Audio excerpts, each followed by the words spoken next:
All right, we are live with Iram of the Pillars, a savage one-shot. Why don't our intrepid players, our daring heroes, introduce themselves?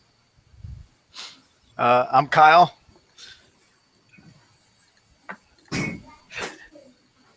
Kyle, where are you from? Give Oh, us sorry. give us who you are and where you're from, and if you have any channel or product that you would like to plug, throw that in there as well. Kyle from New York in the U.S. and I don't have anything to shill right now. So All right, this man is not a shill. What about you, Phil? My name's Phil. I'm from southeastern Australia. Tonight I'll be playing novice historian, who I might name William Thompson. I have nothing to shill either. All right, perfect. So we have two honest men in the whole world. I didn't think there were two left, but we found them right here on YouTube. So, we found them on the internet. We found them on the internet. Yes. So as we join our daring heroes, be in the empty quarter of Arabia. They have made the long journey from Great Britain under the auspices of military intelligence, of a government earned. For a young man named Adolf Hitler has come to power in Germany. He had previously been thrown out of the occult Thule society, but he has now reformed it. And in response, a special task force has been put together to stop this society from gathering magical might to the Nazi banner. So you have journeyed across the Mediterranean, through the Red Sea, and to this city, Aden in the Yemen. You journeyed over the mountains and out into the empty quarter, into the vast desert, which has long been the stronghold of the Bedou people, which has long been a region bereft of wealth or culture or civilization.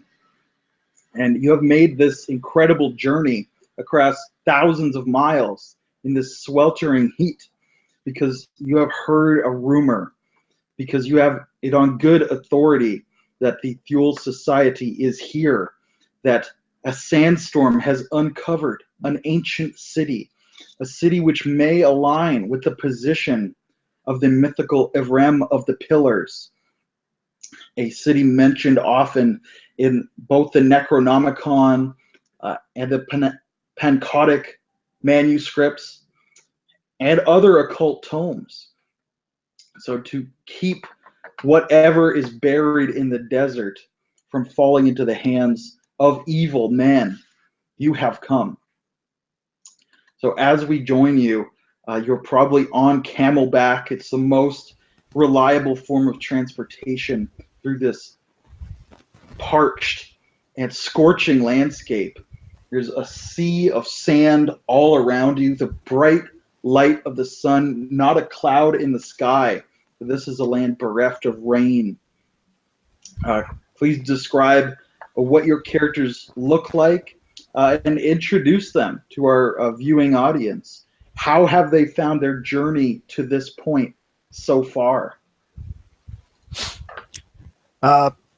Percy Wilkinson is wearing something that he feels a little bit out of comfort with, sort of to meet the need of the environment he's found himself in. He's wrapped himself in sort of loose-fitting robe type clothing that allows him to stay out of the sun, but hopefully keep as cool as possible at the same time. He's hunched low over the camel and has been grumbling for the past several hours, quite dissatisfied with where he's found himself, his lot in life, and even a little bit with the crown who's sent him here sort of against his wishes.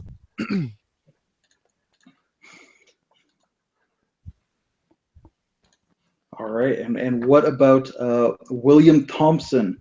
What does he look like? How has his life brought him to the back of this stinking beast of burden? Middle-aged man, very proper, dressed in appropriate, correct British style, not these primitive yokels.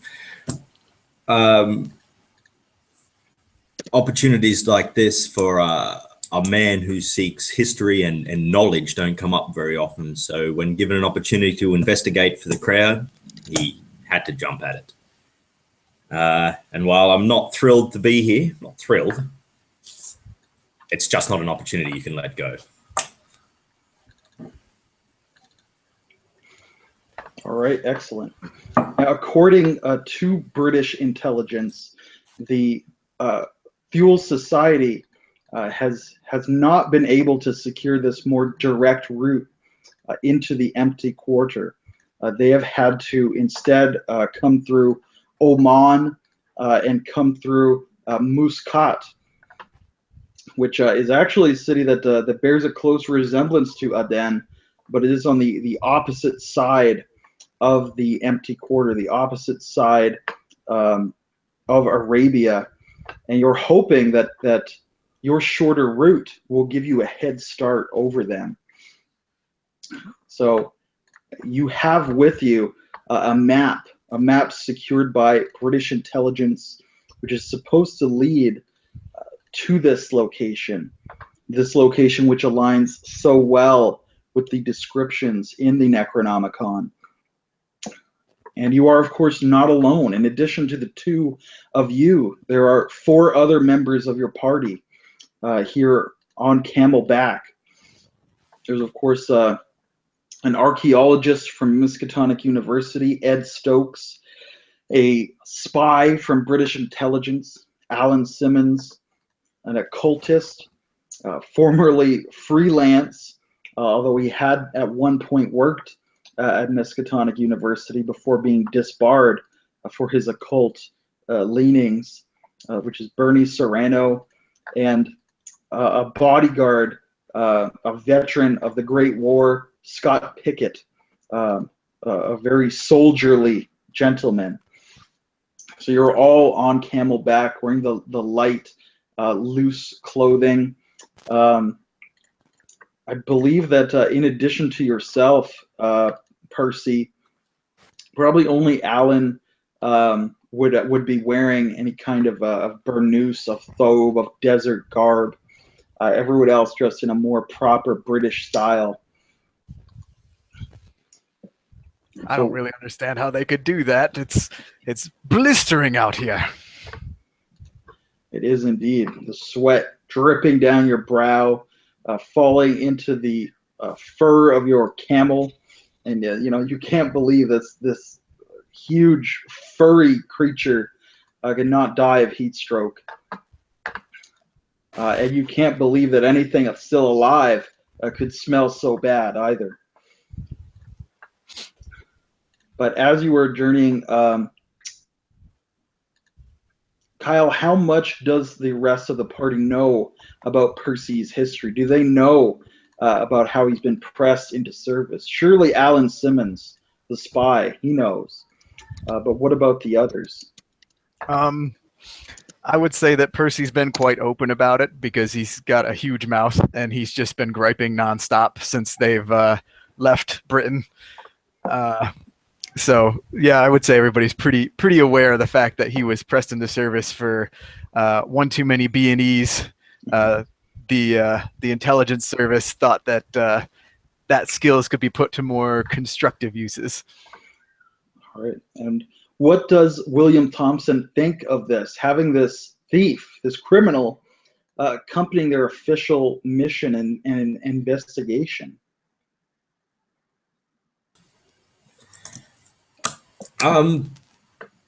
We're surrounded by thieves and criminals. What's one more? As long as we get where we're going, and I can record what's there, I'll put up with it. The same as I put up with the heat and the camel. All Too right. kind, Billy. You're too kind, Billy boy. Do not call me Billy. Bill. I think it's pronounced billion.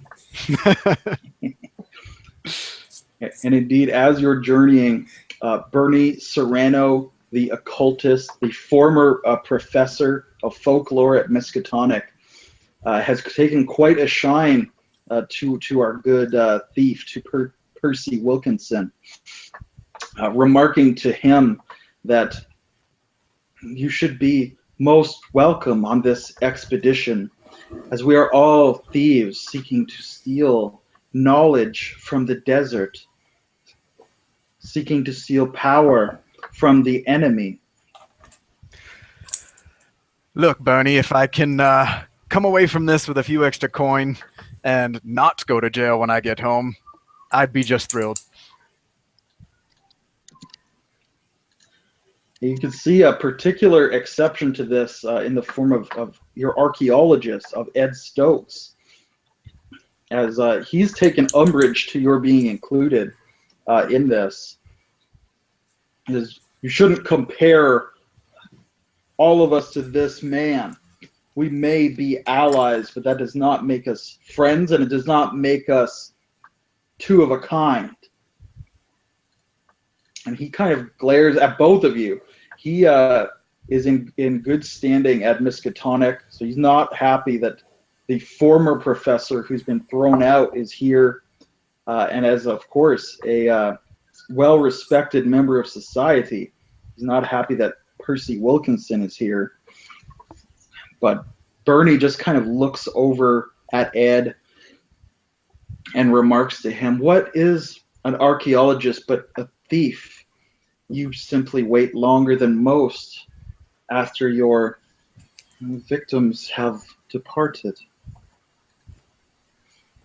Percy and just Ed kind just of shrugs. scowls at him and giddies his camel up to kind of pull away from the occultist. As he's moving away, Percy just kind of shrugs and goes, "Yeah, what he said," and indicates at a Bernie.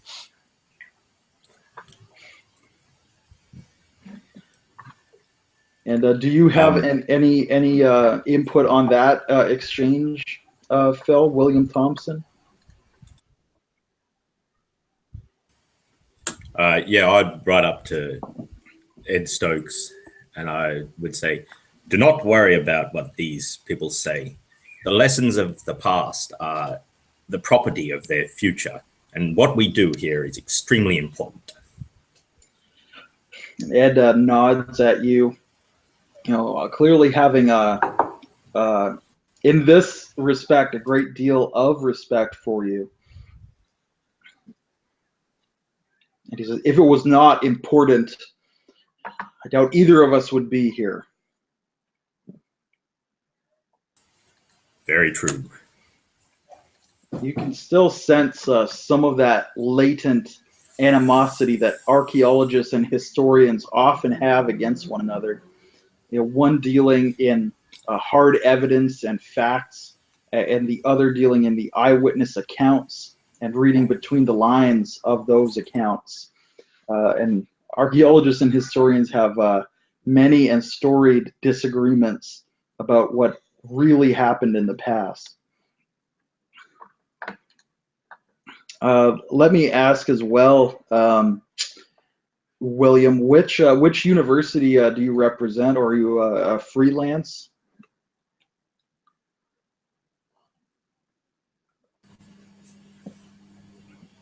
I haven't really thought about it. Let's say You could certainly be a gentleman historian, and it's more of I like that one. a hobby for you as a dilettante.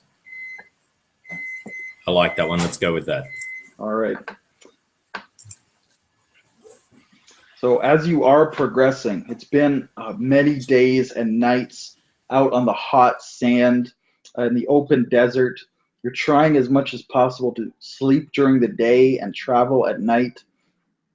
Night is safe. Night is cool. And night, in this case, is easier to navigate. During the day, one horizon is much the same as the next in the deep desert. There's sand and dunes and sand and not a whole lot else besides that. But at night, the stars are guiding your way. And Alan Simmons, your spy, your military intelligence officer, as he'd prefer you to call him, consults with Bernie Serrano, with Ed Stokes, as they try to determine their position based on the position of the stars. And they generally seem to be able to reach consensus on that. So you certainly can feel good in that aspect, that you don't think you're completely lost out here. Although it's, again, very hard to tell at times in the endless sand dunes. But as you are traveling, traversing, climbing one dune, descending it, climbing the next, descending it, and moving the horizon ever closer, although it is ever unchanging in the sweltering heat, you do see something on the horizon. At first, it seems like a black spot, like a hill, like a dune that is perhaps taller than the others.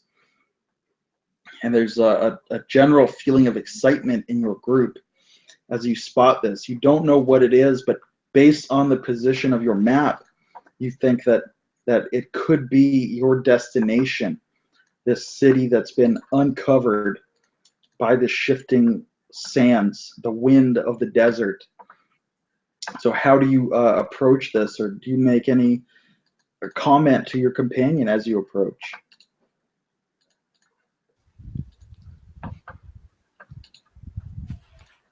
I think that Percy wouldn't be totally paying attention to all of this. He's just kind of got his head down on his camel. Occasionally he sips up and drinks probably too much water for how much they probably have to be rationing, and then goes back to just grumbling into his saddle. So as he rides along, he sort of just continues going, even if the rest of the party stops. They would have to call him back to get him to rein in his camel. All right, well, Percy seems like the kind of guy who would bring some whiskey just in case he runs out of water. So Absolutely. I'm sure he'll be fine. That's hydrating, right? Sure. What about William Thompson? I think he'd be grateful just to see some change in this never-ending sea of blasted heat and bastard dust. Absolutely. So you're drawing closer, your camel's trudging forward. You can start to make out these sky thrust pillars. You can make buildings. It's all the color of the sand. It's blending in very much so. So it is difficult to make it out. You see it coming from such a long way off in this terrain, in this landscape. It's perhaps hours and hours of riding rather, before it really starts to take any kind of noticeable shape. But it certainly looks like something is just poking up out of the sand, like something that has been long buried.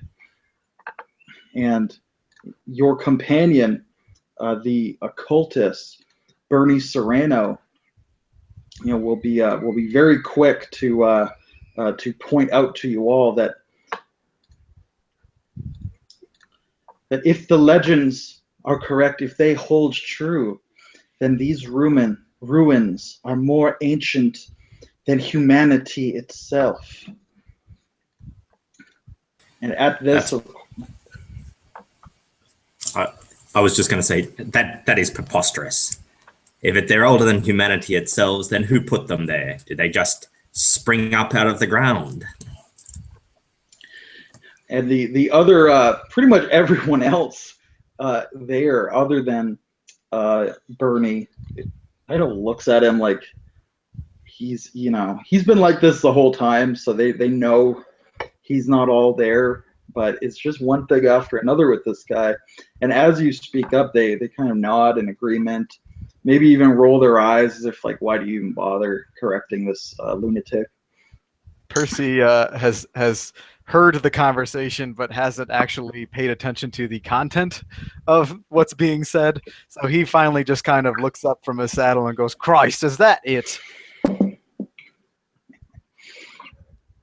And Bernie kind of looks back at you and says, "It was supposedly an elder race. This, if it is Iram, this was a coastal city. And as the ocean receded over the course of 1,000 years, they were faced with their own doom here in the parched and blowing sand." And me mom's the Queen of England. Can we get on with it already?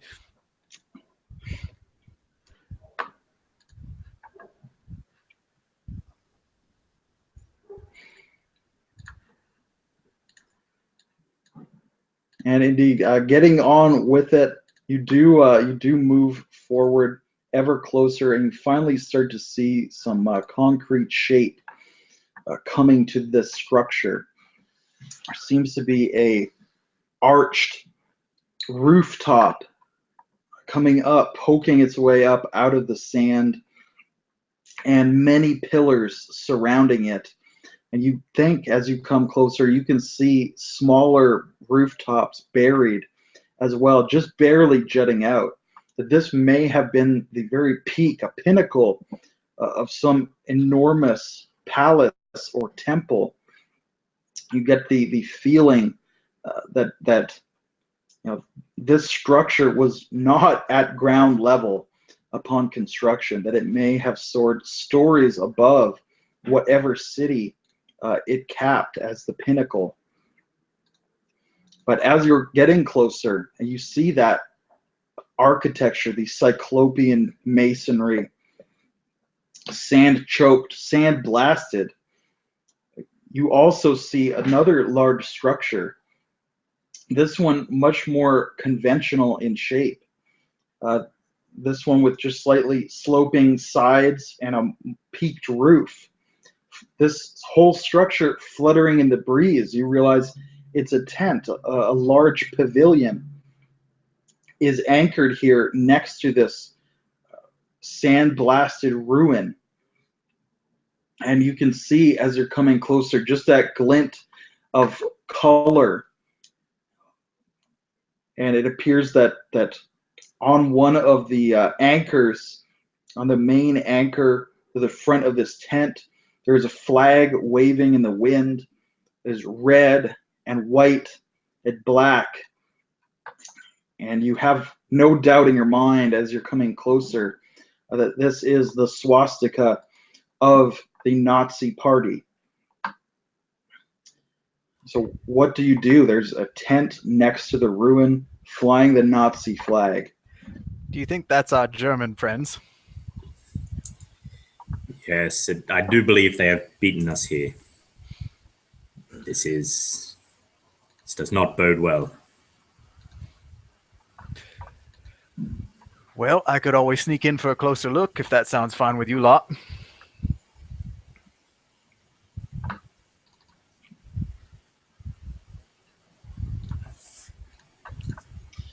So looking at you, Alan Simmons, the spy, your British intelligence agent, certainly seems somewhat taken aback by this. He's actually quite a young man, but he's probably the first to drop off his camel, and he gestures to everyone else to do the same. He said, "They may have seen us, fellas, but then they may not have seen us either. I think that you're right, that someone needs to sneak ahead, Percy, and you're certainly the best equipped. If we can get the camels behind that tall dune over there, any of us with the will to do so can sneak ahead and scout out the situation."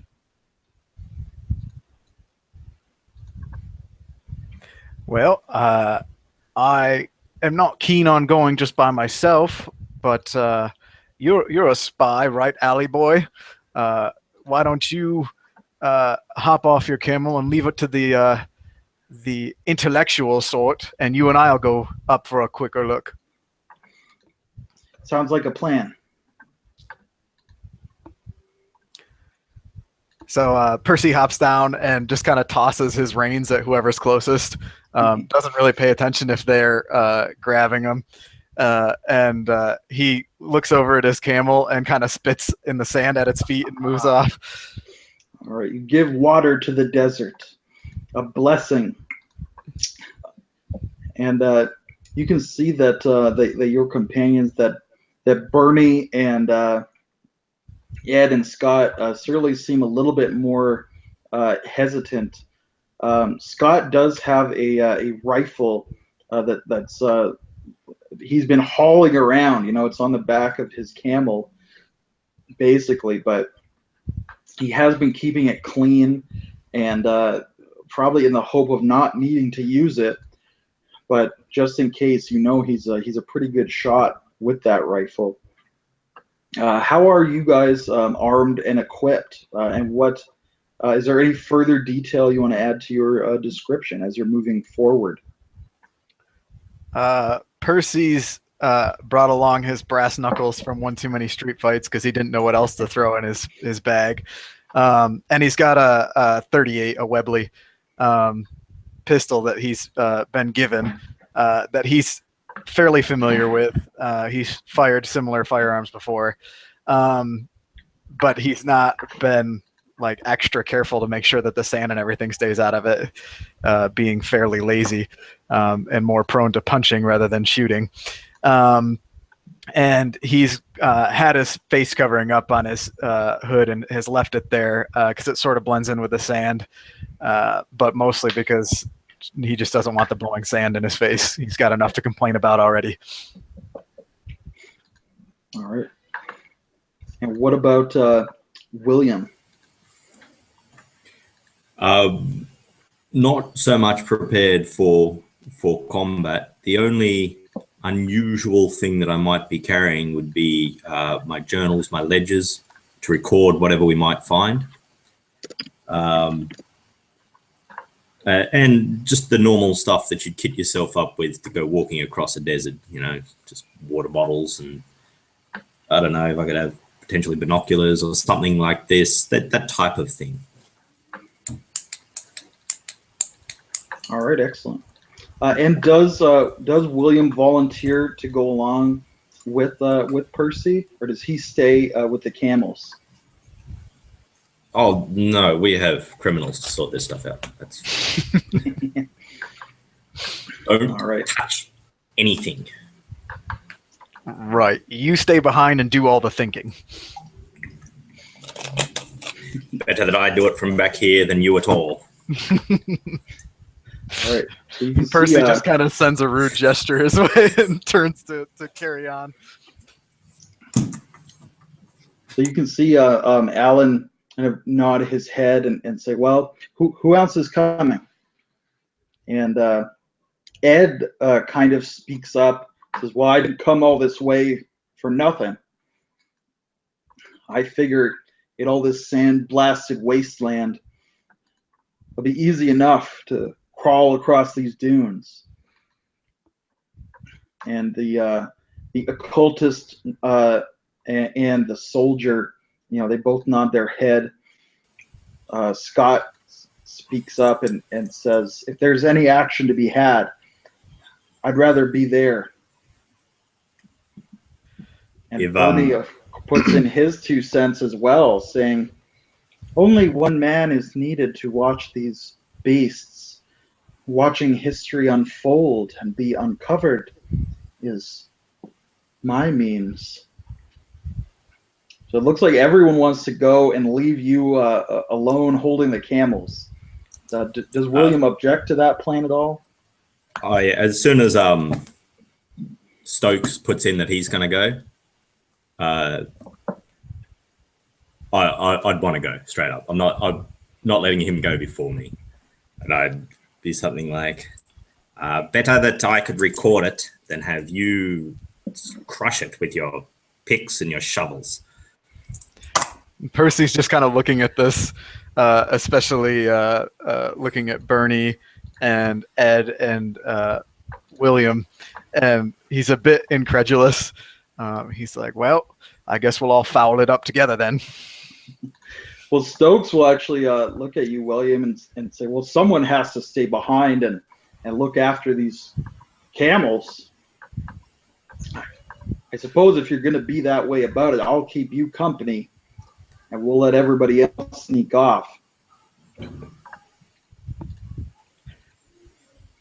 Great, it's sorted. And then he turns to Bernie and continues to glare at him.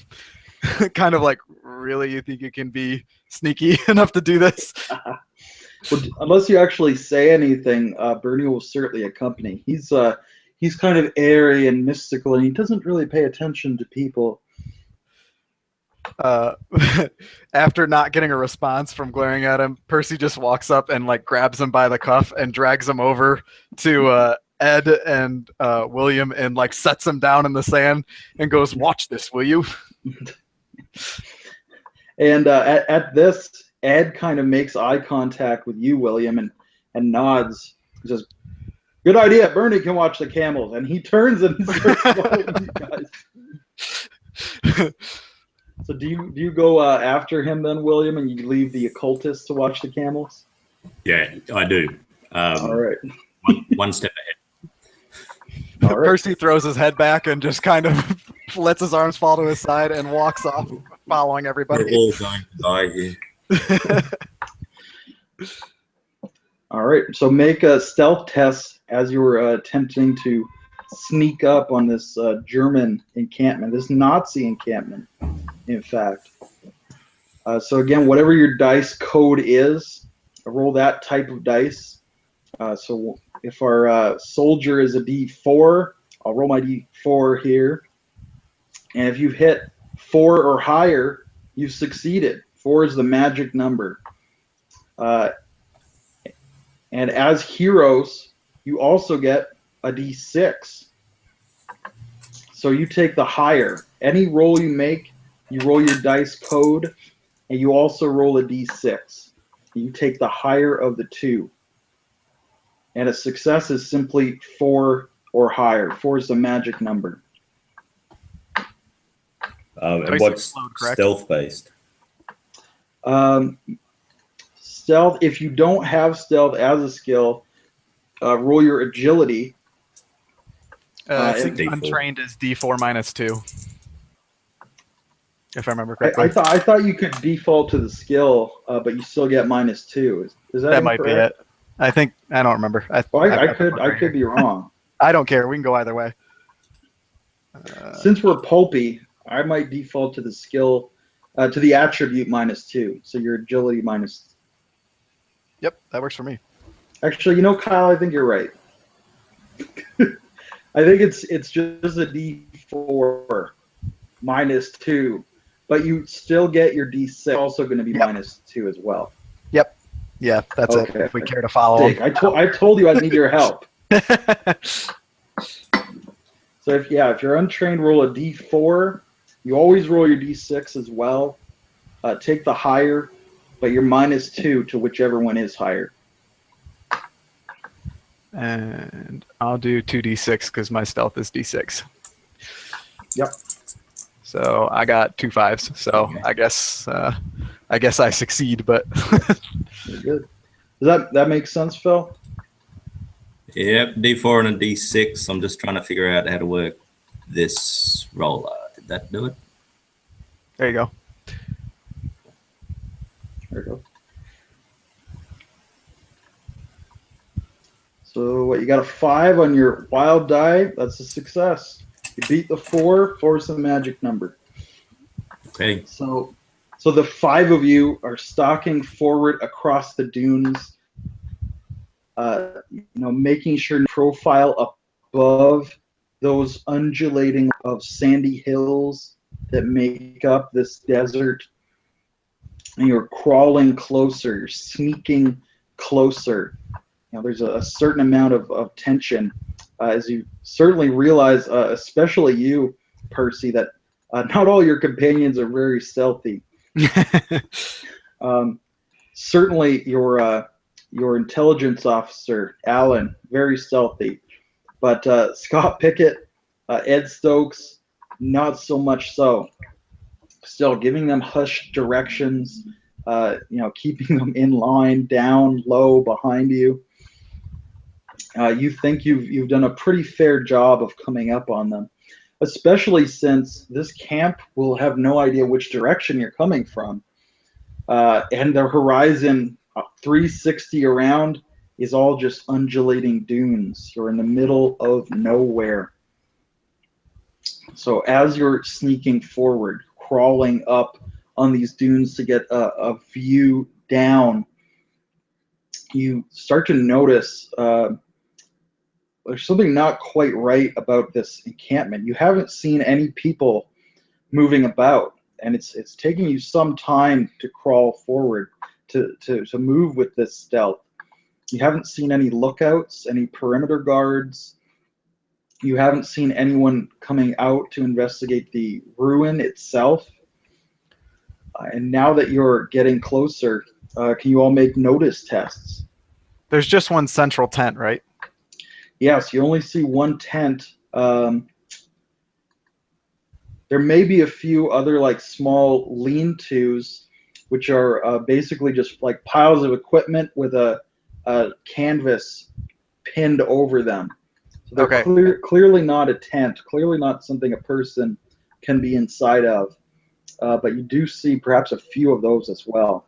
Okay, so I think if I'm kind of leading this effort, I'd like to guide everybody towards the back of the tent, the proper tent, so that we're not approaching right at the entrance. And I bombed my notice test. I got nothing. As far as I know, there's sand. There's definitely a lot of sand and some tents, or in a tent. What about you, Will?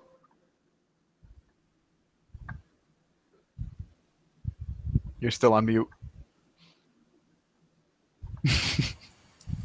I don't notice anything except for this huge architecture looming out of the sand. Yes, it is very distracting. And indeed, you see those pillars, are carved all the way around with mosaic designs.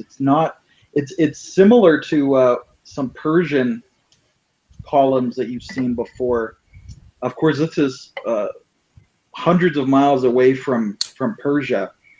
But it's not exactly Persian. It's just the closest that you've seen. It is indeed an architectural style that is completely unknown to you. And that's reason enough to be distracted, certainly. And you can see as well that Ed is also most distracted by this. But of course, now did you say you had binoculars as well? Yeah, if I can, DM. If you're using binoculars, I think you should get like a +2, in fact, which I think does put you at a success. Phil, and I don't know, Kyle, if you think, at any point, if either of you think you would have any equipment that your character would have brought, please just assume that he did bring it with him. Okay. So do you think that Percy would have brought any binoculars or a telescope or anything like that? He mostly brought stuff to smash his way into things or pick locks. That's kind of his bag. Hang on. Excuse me, guys. Sure. Okay. I do have the scavenger edge, so at some point during the session, I can sort of magically pull out whatever seems interesting. All right. We'll just give Phil a moment here. We'll have a very brief intermission. I might actually put my kettle back on if he's stepping.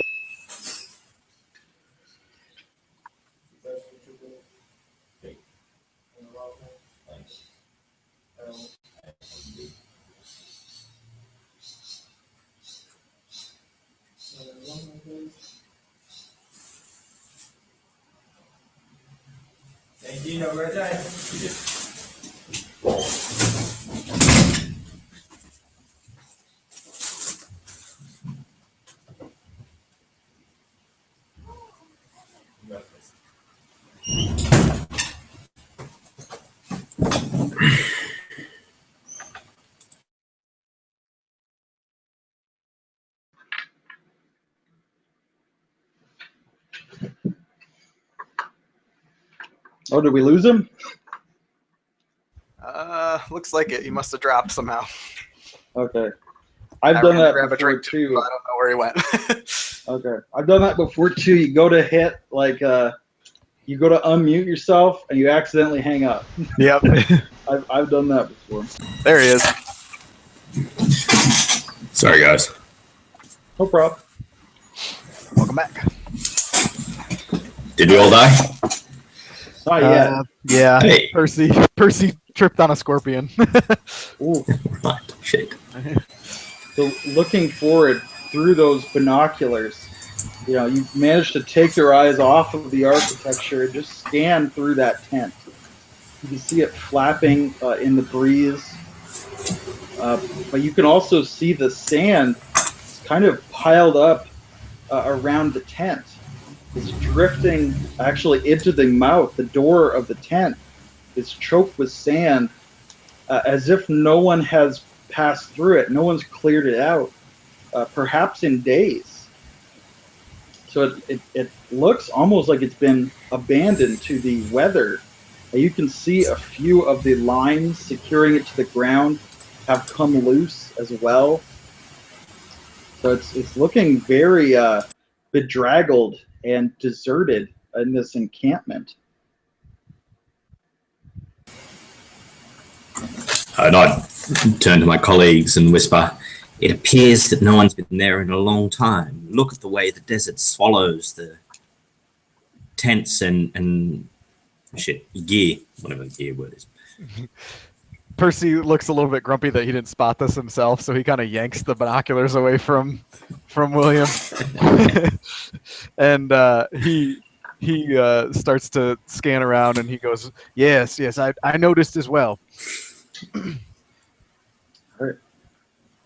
And you can see briefly Alan and Scott kind of put their heads together, you know, and they say something, and Alan pulls a tiny pistol out of his pocket and kind of leans over, and he just pulls the trigger.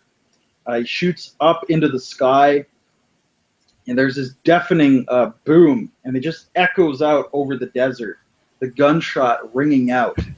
You can see Scott has his rifle trained on the tent, just waiting to see if anyone comes running to investigate that gunshot. And he waits and waits and waits, and no one emerges from the tent. And again, Alan and Scott look at each other. They look back at you. There's a lot of confusion on their faces at that point. Percy kind of shrugs and goes, "I used to do the same thing back in England. I'd throw a rock through the window just to see if anybody came out." And Scott kind of like shakes his head as if he's using ungentlemanly tactics. And Scott will stand up. Let me just get Scott here.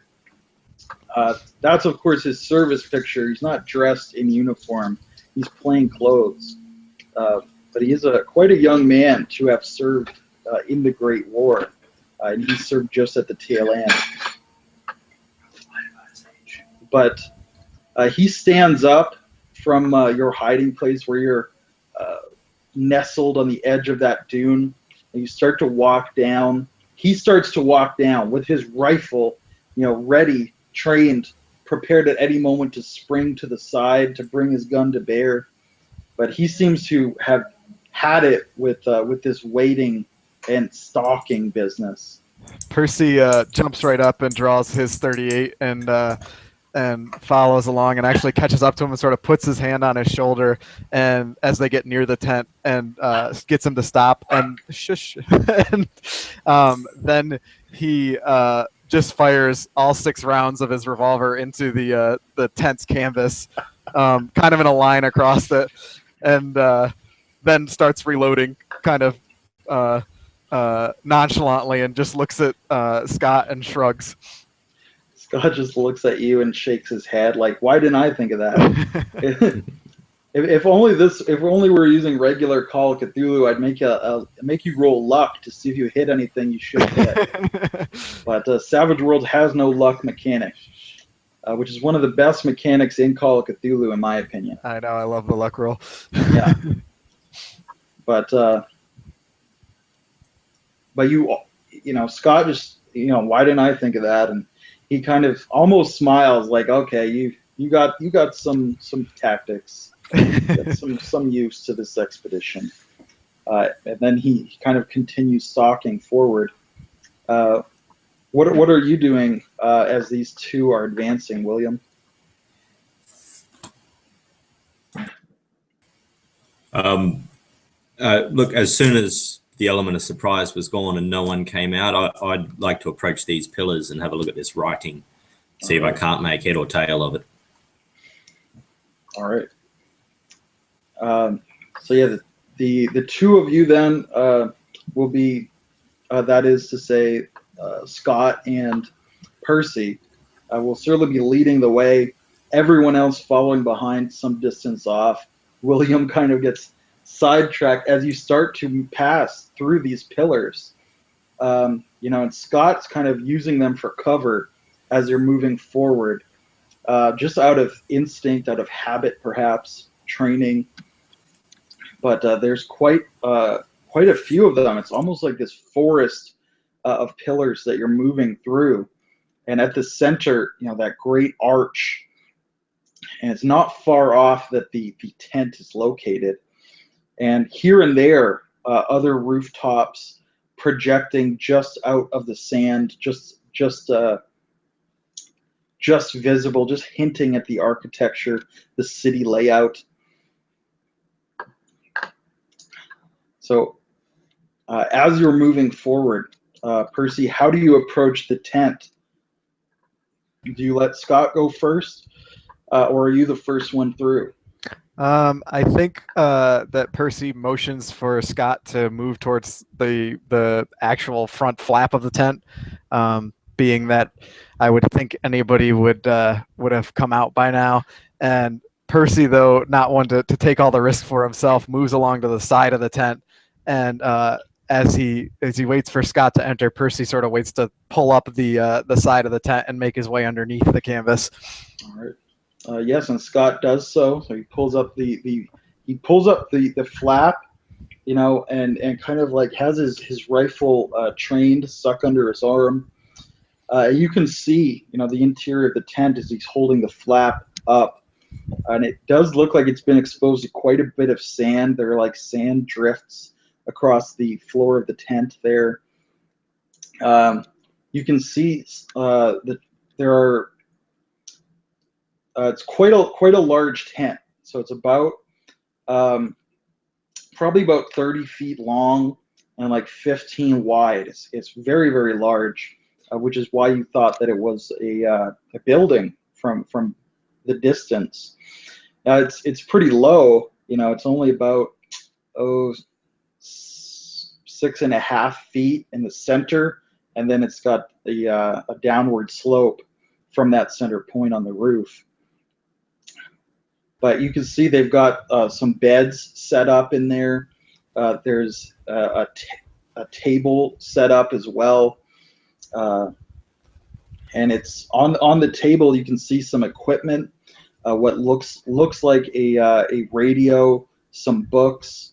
You can see several foot lockers laying around. The chair to the table is tipped over on the ground and kind of starting to get buried in sand. The beds are unmade. There's blankets tossed around, pillows. The foot lockers are somewhat in disarray, a few of them. You can see some personal items strewn about as well. So it certainly looks in disarray, but you don't see any sign of a person as you're coming into that tent. So Percy, kind of falling back into his old ways for a minute, puts his revolver away and starts making his way towards the footlockers. And he looks at Scott and goes, "You do whatever you've got to do. I'm going to start looking for anything worth nicking." All right, he just frowns, shakes his head at you, and he kind of steps back out of the tent and whistles and waves. It says, "It's all clear, guys. There ain't nobody home." And Percy is just like upending footlockers if he can get into them. He's just dumping them out and kind of kicking them around with his shoe, whatever the contents are. All right. So it's not long before Alan comes into the tent as well. Ed is probably just as interested in the pillars as you are, William. And he starts moving as well. Hearing the all clear, like he does have a small pocket revolver, so he was ready to try to help. But hearing the all clear, he pockets that, and he comes out with a notebook and a pencil, and he immediately starts going to work as well on the pillars, trying to get those bas reliefs, trying to figure out exactly who left this ruin here. Give me one moment. I'm just going to pull up your sheets here, because it's just been a while since I've actually run Savage Worlds. Oh, I don't even think I have your sheet. I'm just trying to think if it would be notice to ransack those lockers, or if it would be a different skill. I think it's notice, isn't it? Yeah, it'd be a toss-up for me between notice and investigation. I have notice, I don't have investigation. All right. Well, hit me with a notice test, and William, if you can hit me, I think it would be a knowledge test. But if you can think of a better skill test to examine those pillars with, please use that. Knowledge is good. Yeah, I think with your sheet, knowledge is really good. You got like a D12 knowledge. I've got a scholar gives me a +2 on knowledge. You got a D12 +2 knowledge. So you're pretty much the most knowledgeable man in this hemisphere, probably. I got a success on that notice. All right. And what do you have, William? I've got an 11. No, I don't. +2, I've got a 13. Now, just because I beat 4 multiple times, is that a rule? Was I reading? Yes, that's it's called a raise. When you beat a DC, which is almost always 4 to begin with, but when you beat any DC by 4 or more, it's a raise. So with your 12, that's I believe that's a double raise, in fact. And I don't think there's any specific rule about being like a double raise being much better than a raise, but I always treat it as such. So we'll probably describe what you think you can tell. I mean, there's certainly decorative columns. You don't believe they ever supported any roof. You do see some knobs on some of them near the bottom, which indicate they may have held beams. So there may have been some kind of network of wooden beams, possibly stone, less likely, but possible, that have crumbled away, that have faded away into the desert, or possibly that are simply buried. So it's certainly a highly decorative architectural style. And examining those carvings, which is almost like a bas relief, and they seem to spiral up, and they immaculately blend one stone into the next, as if it were one enormous piece of stone rather than multiple stacked blocks making up these columns. And you can see that it depicts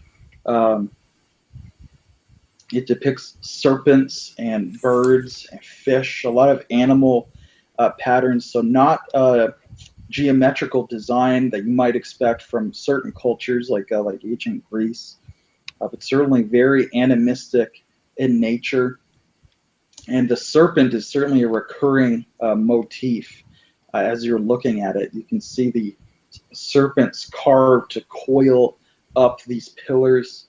A few of them retain serpentine capstones, the head of a serpent perched at the very top of these pillars, as if this were a forest of standing snakes.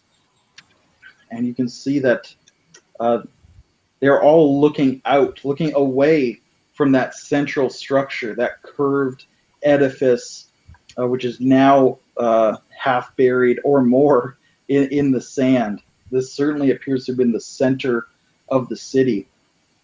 And as you're moving, you think that the entire city may have had a spiral pattern out from that central structure. That the pillars certainly seem to support that. It's almost a spiraling pattern out from that, with all of the serpent heads facing away from the central location, looking to the outside, on guard, protecting of whatever sacred treasure may have been there, whether that's the palace, the home of the ruler, the temple, the high priest. You can't really say at this moment. And these animals, they're not necessarily desert animals, so these were here before the sands rolled over? Well, there certainly are depictions of fish among the serpents, yes, and birds as well, and seabirds, in fact, not exclusively, but they are there. And there's not a lot of desert life depicted, and there is a lot of life of animals that do not dwell in the desert. So I guess I'd point out to Stokes as we went over it, and look at the age. These stones were placed here long before the deserts rolled over and swallowed this land. We will learn much here. You can see Ed shake his head and say that's just Bernie getting into the for tens of thousands of years.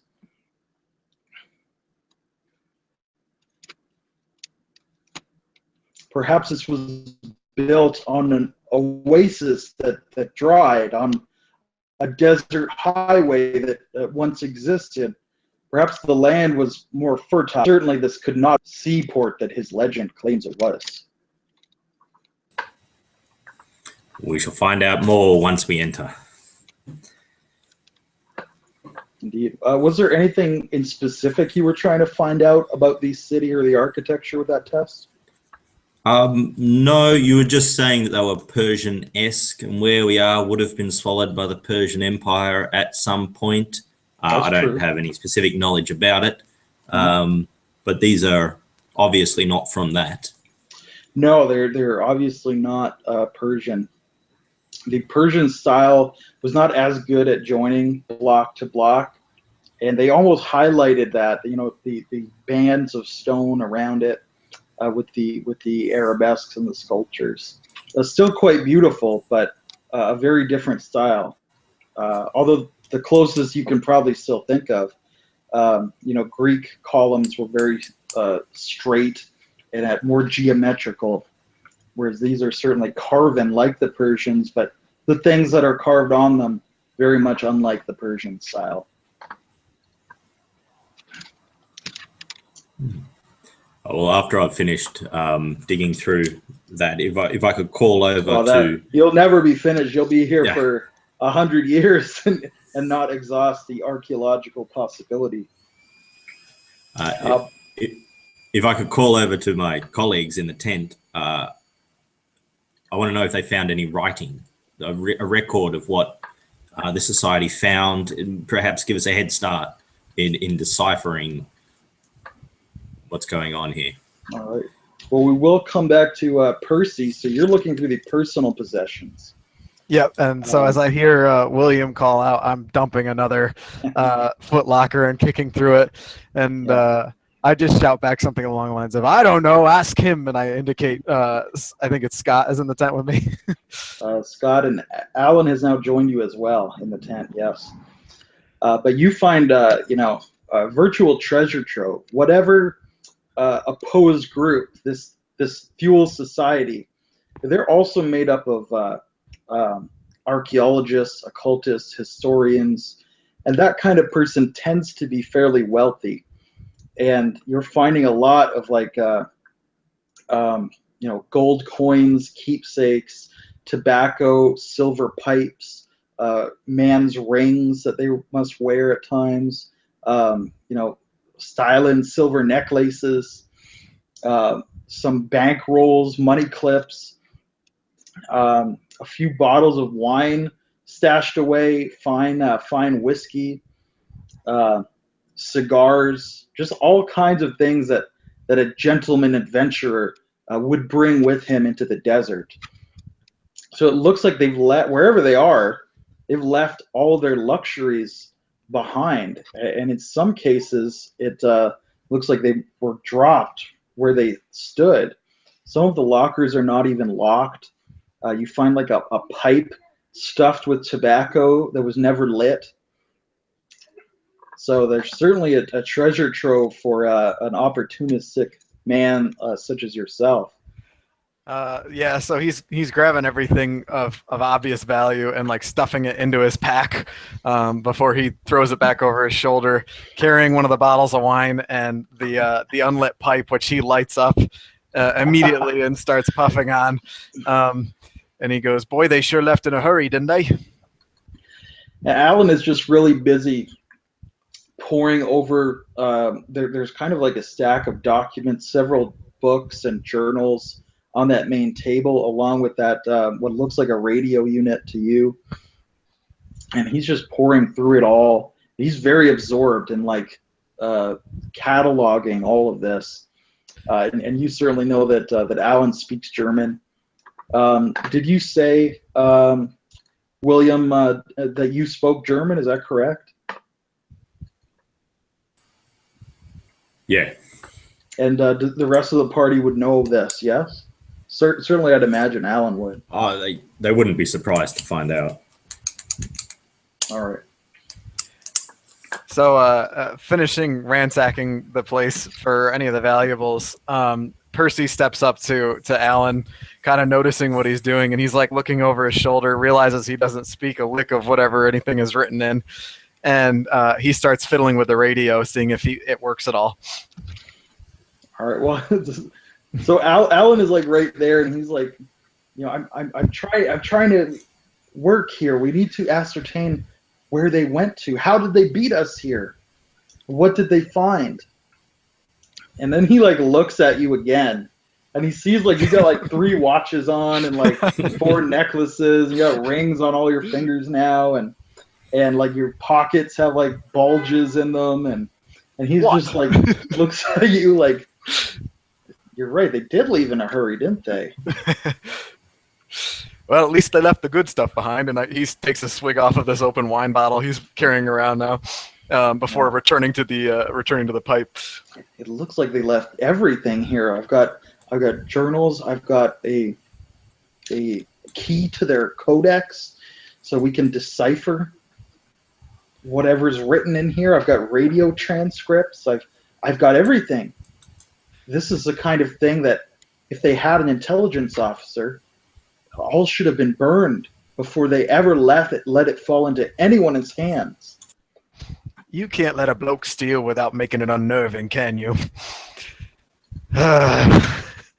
And so he goes back and continues to like poke with the end of the pipe, different controls on the radio, occasionally like twisting a knob just to see if anything's happening there, because he can't read the journals. So yeah, actually looking at the radio, you hadn't seen from further away, but now that you're coming up on it, the radio actually looks like it's been smashed, and it looks like something came down on it with tremendous impact, as if someone took a sledgehammer and just brought it down right into the middle of the radio set. And you don't see in evidence like anything that could have come down to smash it like that. There's no big rock or boulder or sledgehammer, or certainly a person couldn't do that without some kind of tool. So he kind of picks through the wiring and the transistors, and then realizing he's not going to get very far, he just shoves the whole thing off the table into the sand and sits in its place. And he goes, "All right, Alan, tell me what you found." Like I said, it's everything here. Well, it'll you said you wanted to find out how they beat us here. How did they get here so much faster than we did? Well, give me a moment to examine it, to read it. Perhaps we should call in William and Ed. I mean, there's so much material here. If we can each pick. Ed, Billy boy. He scowls at you as you just start talking over him. He's like, And Scott, perhaps you should go back and get Bernie and the camels and bring them in. It'll be certainly more comfortable to bed down here rather than in our tents that we brought. Yes, don't leave the airhead behind. So Scott runs off to get Benny and the camels. Benny or Bernie? Did I say Benny? You've been saying Bernie. Okay, it's Bernie then. I think it's supposed to be Benny, but it's Bernie now. So, only to his friends. Only to his friends, yes. So yeah, Bernie and Scott are heading off to bring the camels back. Alan has requested your presence, William, as well as Ed, to help him read through some of this as quickly as possible. And I'd dive into it because I want to know. I want to know too. Yeah, and some of it very likely is archaeological notes taken by the German archaeologists that were sent along with their expedition. So certainly some interesting reading to be had there. But I think is that a good place that we can take a 5-minute break, guys, and hit the washroom and stretch our legs and come back? Does that sound okay? Yep. Yeah, sounds good. All right. Suitably suspenseful. I'll see you guys in 5. All right.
All right, we're back.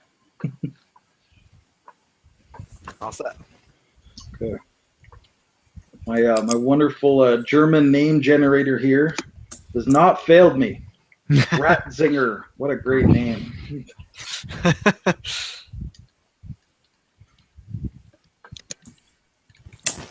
So yes, there are several different documents there.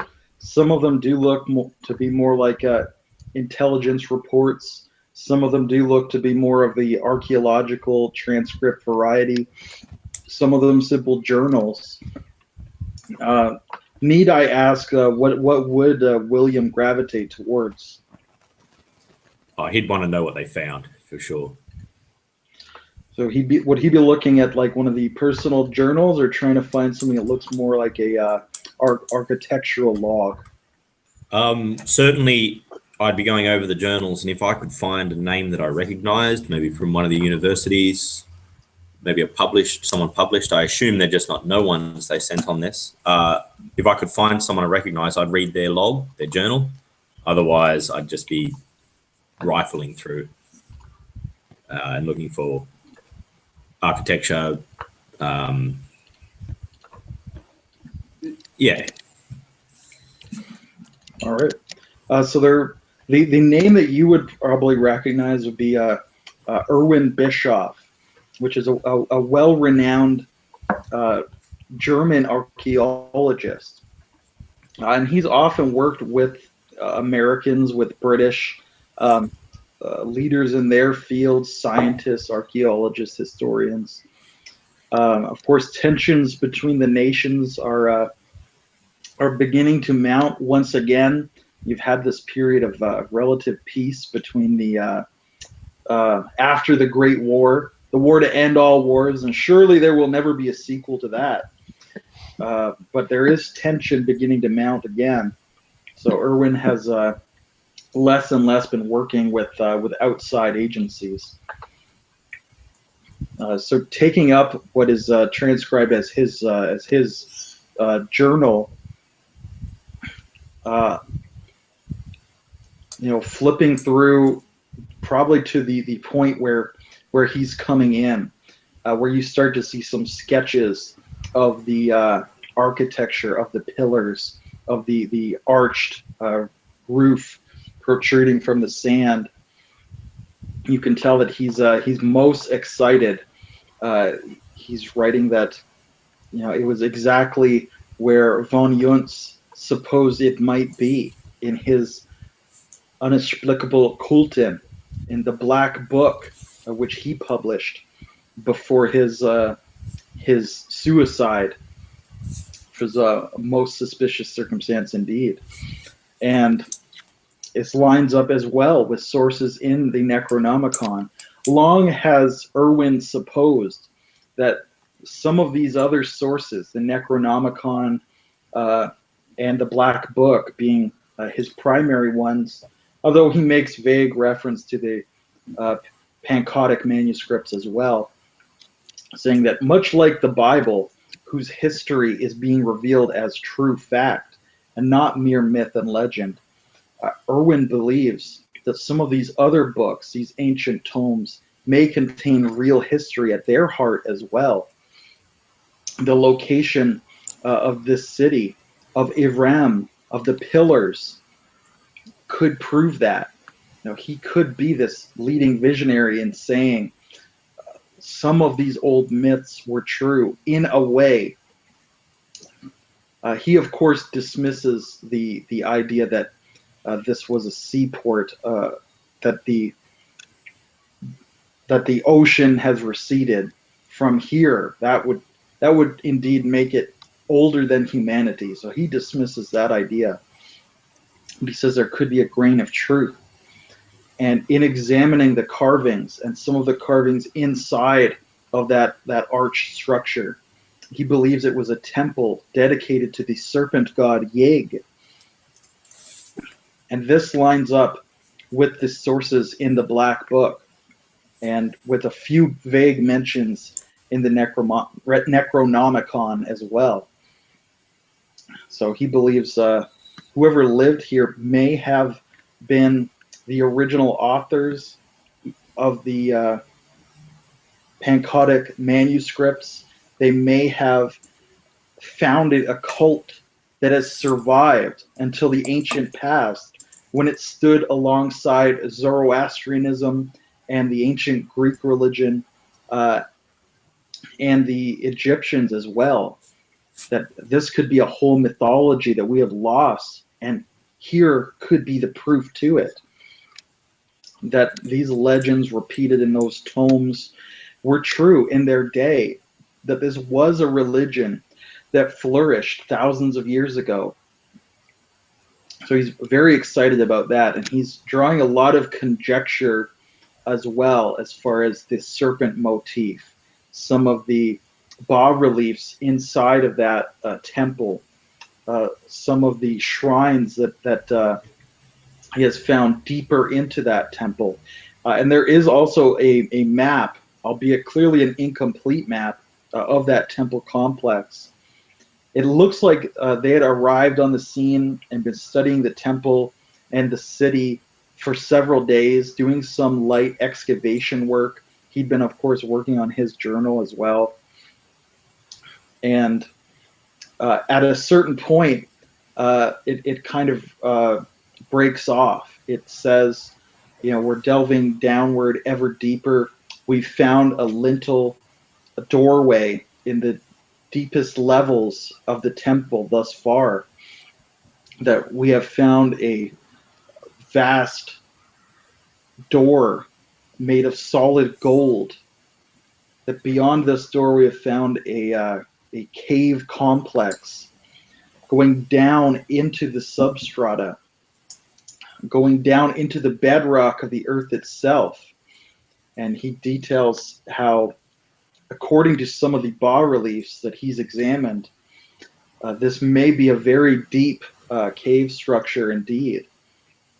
And they've prepared a special expedition to go down and find what could be at the heart of that matter. According to the ancient legends, the Pancodic manuscripts, the Necronomicon, that here at the center of the earth would lay their god, Yeg, locked in eternal combat against Sathagua, the evil night god, the stalker and the haunter of the dark, who is the devourer of children. But of course, that's all legendary. What Irwin will find is the truth in this expedition. And it kind of breaks off there. There's a gap, but then there is another entry.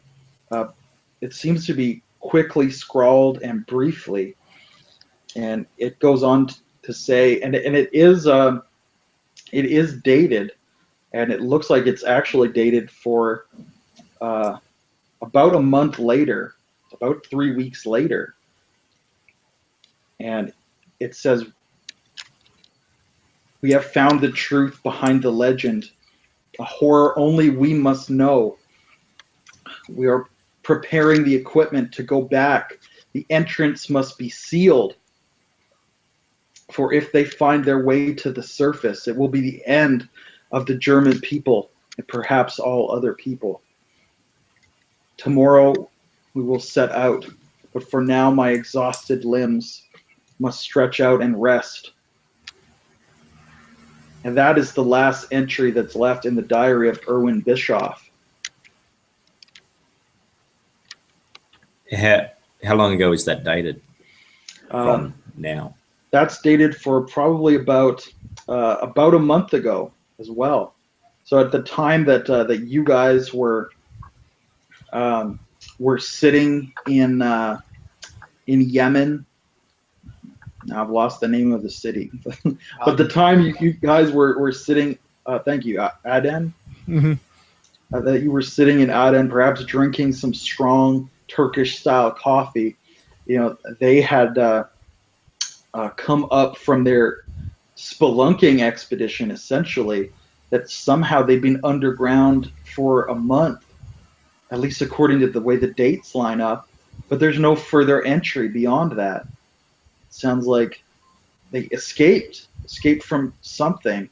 They had to go back to seal the way. I'm trying to figure it. Were you sort of pointing out the more interesting bits here as you read along? Because I don't know. Otherwise, Percy's just sitting there doing nothing. he's kind of awkwardly looking over people's shoulders, waiting for them to tell him anything. Smoking your pipe. You're probably like sipping the fine wine. He's basically being as annoying as possible, looking over everybody's shoulder while they read. Yeah, and I am pointing out what I find, but in German to Alan. Well, Alan's reading the separate manuscript left by Ernst Ratzinger, who's actually the leader of the German expedition. And, you know, you're probably like, you know, interested, clinical. And that last entry, you know, it must fill you with some apprehension. And looking up, you can see Alan has this worried, confused look on his face as well as he's reading the manuscript before him. So what is your reaction? What do you tell everyone about that manuscript? I would paraphrase what they found, that they went down into the depth, and it's quite a large cavernous labyrinth, whatever, area. Also, that they beat us here by 2 months. They beat us here by a lot. So they've gotten here through some means that isn't overland. I mean, that's maybe probably they just left earlier. Possibly. Yeah, Alan will actually, if you bring that up, he'll say, you know, it was faulty intelligence. According to Ernest's diary, they set out much earlier than we thought, but they found most fortuitous conditions. Their team was assembled quickly, and everything fell well into place for them. So that's Alan can sustain that as just an intelligence failure on the part of MI6. See, like I said, nothing to worry about. So are we going to bust into this place or not? But Alan is most confused as well. I mean, that's not his main concern. Like he'll look up and say, according to Ernest's diary, and he looks at the smashed radio. They were held captive by some force in the underground, and he looks at the tent flap, and you can see it swaying in the breeze. You could just see the top of that temple beyond outside. He says they've escaped. They've decided they have to go back. They're getting together a force, that they've brought dynamite. They're going to seal a cave. He mentions a cave, and he says he's radioed back. And he looks again at the smashed radio, and that's the last entry. It appears they did not do so well in the sun. Sounds like it just drove him mad. Well, what do you mean drove them mad? Where are they then? It says here they were going back down into, and he looks over at the roof of the temple. Well, maybe they just got lost down below, or came back out and got lost in the desert. You know, too much sun doesn't do a mind great. All of them? And he looks, and you see the row of beds. It looks like they probably had 8 people in their expedition. Maybe the locals got mad, hauled them all off. What locals? he's like incredulous. Like there's no one for hundreds of miles. Look, I don't know anything about this godforsaken place. Is there anything interesting down below that we could, let's say, requisition for Her Majesty and get the hell out of here? Ernest does not appear to have been a superstitious man. He was seeking military assets for the German government. He believed that there could be a military asset in that temple. What's he think they've got down there? Some sort of field artillery or something? Looks like he didn't know, but when he returned from that cave, from the depths of the earth, he thought there was a threat to Germany itself. Such a threat that he reported it as such over the radio and intended to go back down to forever seal it off from the surface. All I'm saying is he clearly wasn't thinking straight. He smashes his radio, leaving no help for getting any sort of help out here. There's no I don't mention know. Sounds of him. crazy to me. There's no mention of smashing the radio. Agree to disagree. Everything seems like their intent was to return. Perhaps it was not, though. It's just not enough to work with here. It's hastily scrawled. There's no mention of them leaving this encampment. Well, they obviously have. They didn't. They're either in the temple, but they have not come out, or they've wandered off into the desert. I don't see any bodies, and I don't see any animals. Surely they would have marked down in their journals if they were leaving. Again, if they were going back down. He says they're going to go back down, but he never leaves a final entry indicating that this is the day. You see in his first entry, he marks off, we descend today into what perhaps the ancients would call Yoth. And there's no second entry to support that they went back. Just to mention that he wants to. Maybe they entered and there was a cave-in and they were trapped and unable to return. Potentially they're dead down there. But if there is a weapon here, we cannot allow the Germans to have it. Not with them arming. That's true. He looks again at the smashed radio. The only thing I can think of, though, perhaps they never got a chance to leave. Perhaps whatever they escaped from followed them back here, and he looks again, just that radio with the tremendous, it's been just crushed. You know, something like a sledgehammer-like force came down on it. So am I to understand that you believe something was living in this temple for thousands of years, waiting for some krauts to come up and break a radio? Right. We can really solve this pretty quickly. And Percy scoops up the radio from where he knocked it down in the sand, and he hauls it off out of the tent and starts making his way towards the camels. All right.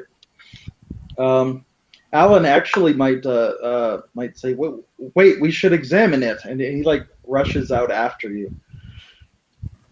Percy's ranting about it. It's broken. I already looked at it. That's why I knocked it off the table in the first place. It was just occupying valuable seat space. And he continues to carry it off towards the camels, and he tries to get it under one of the camel's hooves to prove that maybe an animal or something stomped on it. Okay. It's certainly a camel could not have done that. Like I said, it really looks like someone just took a sledgehammer and just smashed it as hard as they possibly could in a single blow. And it's probably either a really big hammer or a really strong dude or both. That's the kind of impact that it looks like. And certainly nothing a camel could generate. But Alan does come up, and he's just trying to look at the radio, and now it's out in the light, so he kind of kneels down in the sand, and he's kind of picking through the pieces, and he kind of comes up and he holds something up, and he extends his hand. You can see he's got just a tiny flake of stone in his hand.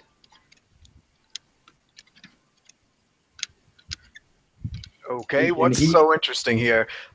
Could have been on the ground from when I threw it on the ground earlier, or from when I threw it on the ground this time. He looks very confused at the flake of basically limestone, and says he like looks around at the sand everywhere, and he's like, I don't see any other stone flakes. It looked to me like it was inside of the radio. Perhaps So it was a assuming it is, folder. what are you saying? A meteor fell out of the sky and landed on the radio without puncturing their tent? You Wait, just- did it puncture their tent? And he starts to make his way back to the tent. He just leaves the radio in the sand at that point and comes back inside. What's William's reaction to Alan and his apprehension about, he seems to be getting a little bit worried. I'm sure, be worried, but I'm not sure what he's frightful of. They're not here. We've been here for probably a while. It probably took us a couple of hours to read through these journals and dig around. We're unmolested. Yeah, and Scott has probably been cleaning up the inside of the tent with the intent that you guys are going to stay in there. Ed might also be looking through some of the manuscripts. Bernie as well. So poor Scott is like doing all the grunt work here, but their manuscripts basically support exactly what you guys have found as well. What time of day are we reaching here? I think you would have come up on the. Let's say that dusk is approaching very rapidly. So the sun is coming down. It's starting to get cool in the desert. You probably approached the camp either just before or just after noon. Well, you and the rest of the brains were out there, Billy Boy. Did you find the entrance or not? Wasn't the entrance just a humongous arc? Could we just see that, or? Yeah, the main entrance certainly would be visible to anyone. And yes, you do have this map of the inside, and it looks as if there's a page torn out, as if he might have had a more detailed map drawn up at some point, but someone has torn that page out. I would turn to Alan and I would go, see here, he's taken his more detailed maps when they've gone back in. I feel that all that has happened here is a spelunking expedition gone tragically awry. Alan just still seems very worried. It's just so unlike Commander Ernst to break with protocol and not leave a log of going back down. Well, I see it as great news for us.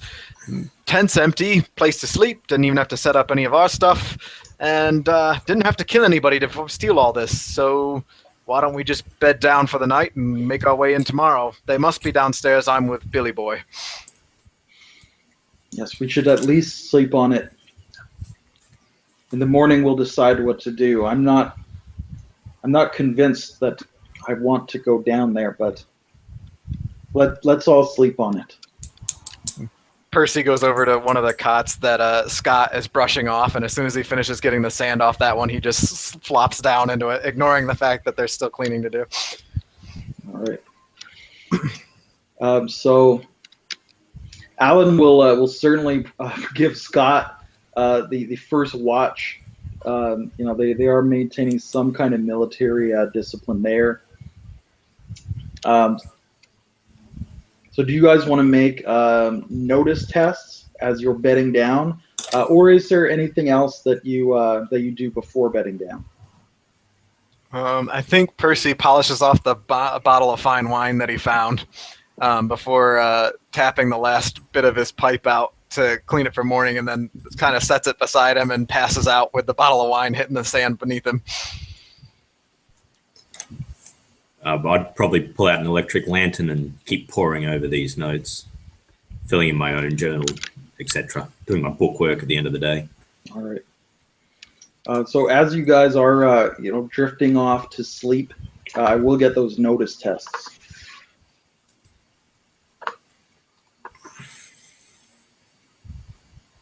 I got nothing, and I'd even take a penalty for it for getting blackout drunk right before.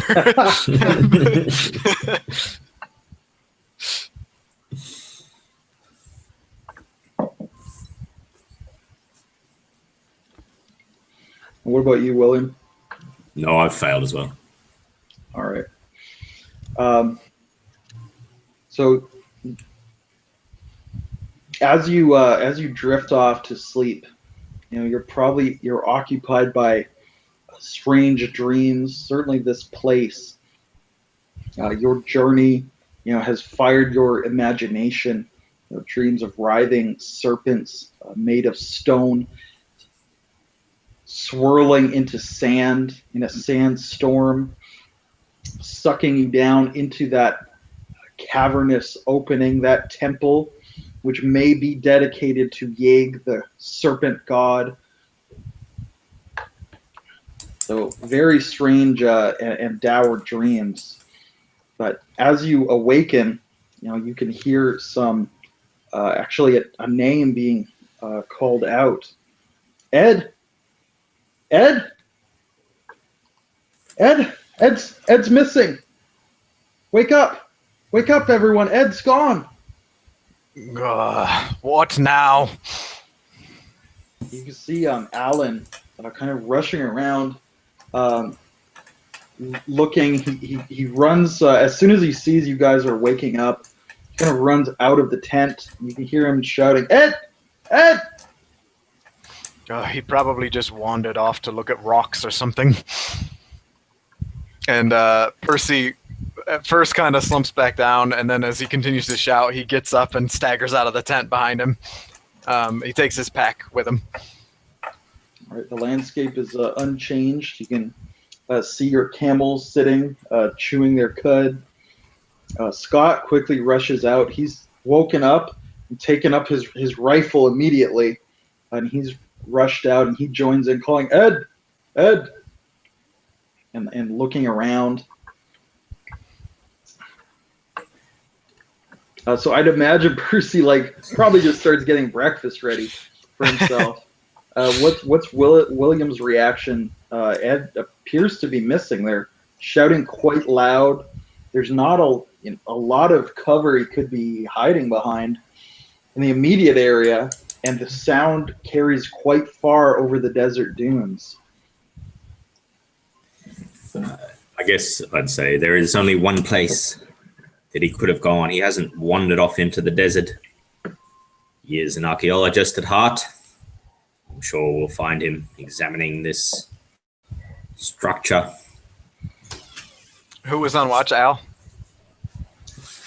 Alan looks over and said, I had last left Ed on watch. Well, where'd you leave him? Let's go look and see where his footprints lead. Really, am I the brains of this operation now? All right, make a tracking test to try to find any footprints that Ed may have left. Oh boy, this will be good. Percy's highly skilled tracking roll. That's at -2, so I got nothing. All right. We have bennies though, right? Can I use a benny to reroll? Yeah. I don't so remember. You each get 3 bennies. You can use that for a reroll or to soak damage if you get hit or hurt. All right. I took luck, so I get an extra benny. So I'm going to burn one. 4 bennies. I'm going to burn one and try this one more time. Sure.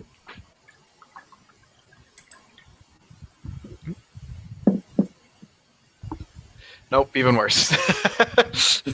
So he tries to look around as hard as he can, and he goes, I can't make heads or tails of this. Yeah, the wind is very constant in this region, and it quickly swallows up footprints.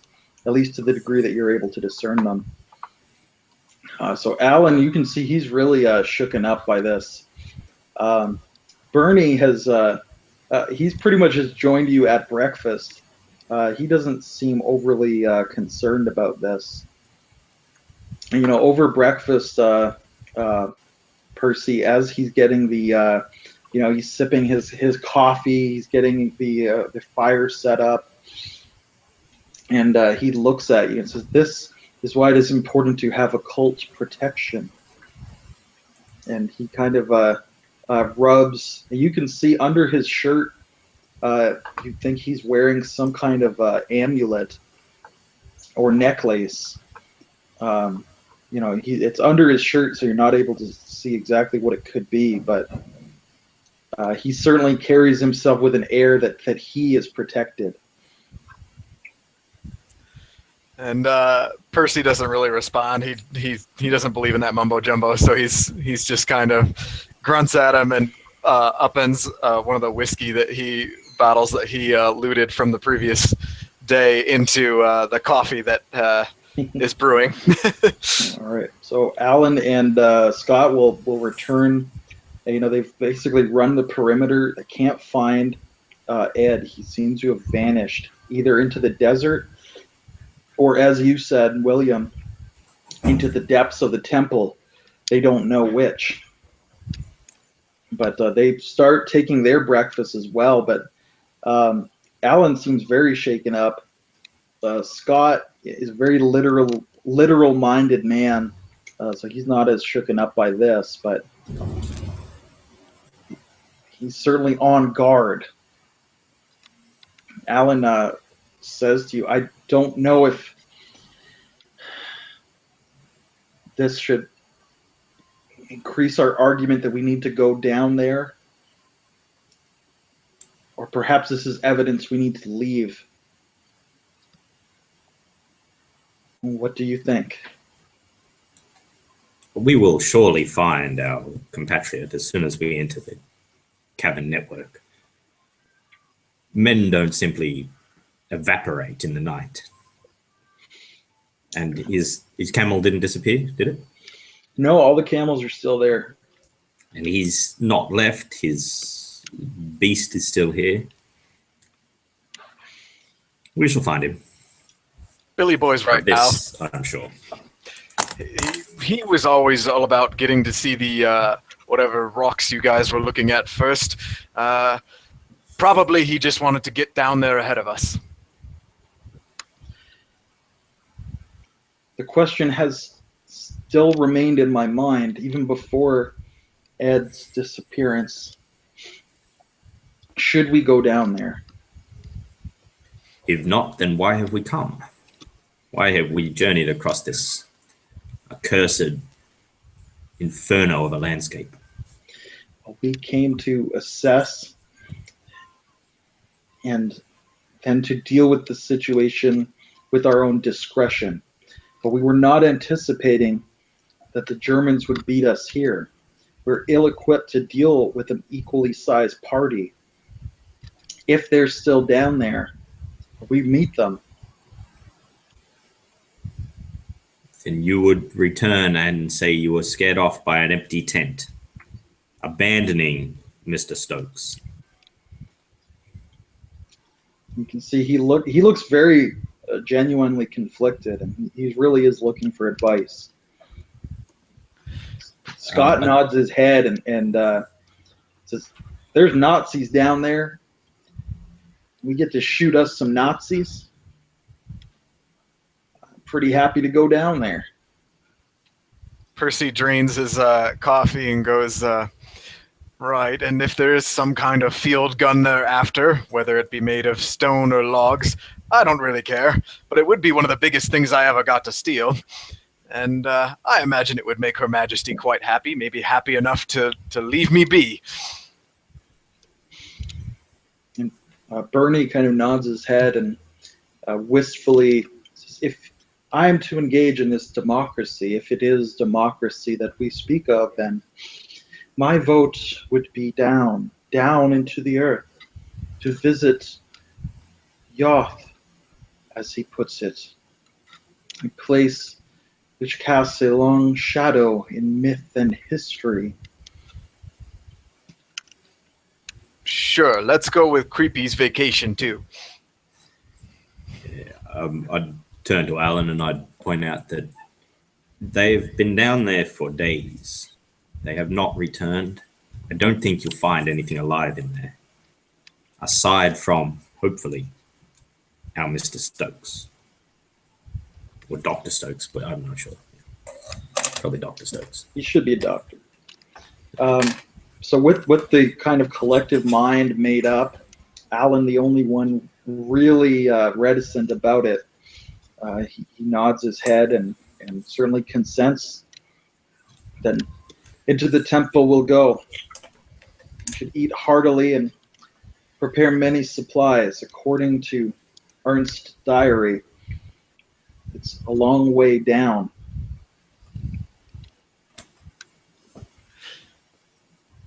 Buck up, Al. Aren't you Her Majesty's spy?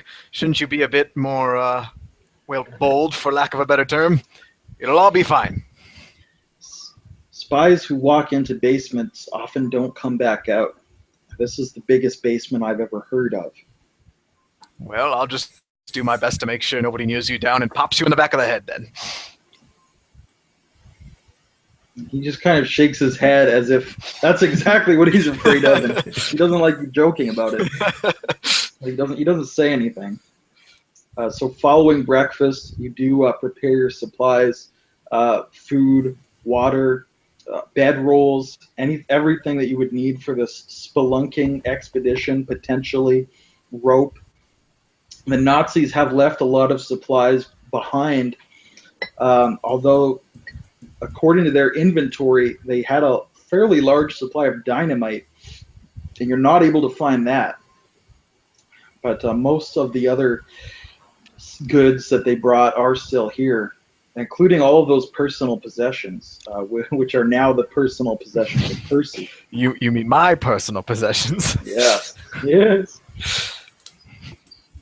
And then I take it you head down into that great temple, which has lain dormant here in the desert for perhaps thousands of years.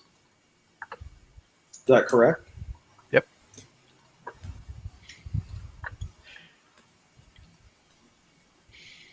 All right, so exiting the tent, those heavy packs on your back, coming through this forest of pillars, these standing coiled stone serpents of which you have dreamt in the night.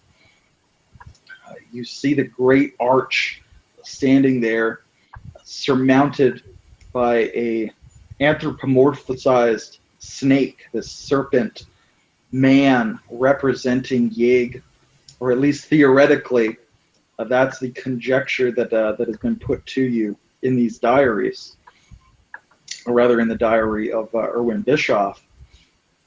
And the now 5 of you stride forward, coming under that black arch into the shadow of this temple, wading through the sand that is choking this aperture. And of course, you all have flashlights, either that you brought or that you have filched from the Nazi equipment. So the beams of your lights shining out onto the sandstone. You see the inside of the walls carved with bas-reliefs, sculptures, murals depicting snakes, serpents, sometimes broken up by other scenes, birds, fish, animal life. Again, it's this very biological cornucopia, this menagerie. So there's not that geographical representation, geometric representation that you would see in like a Greek structure, nor is there writing, as you might find in an Egyptian structure. Hieroglyphics seem to be largely absent. But stalking through, no doubt, our good historian would be taking copious notes as he's able. Actually, have you brought a camera with you, or are you just drawing and sketching? I hadn't thought about it. I'm not sure what camera technology was like in the 30s. Probably pretty heavy for a small desert. Yeah, I'd expedition. probably be sketching as well. Okay. Also, I would have brought that map out of that diary for sure. Probably the whole diary would have pocketed. Absolutely. All right, and indeed, following the map, you pass through.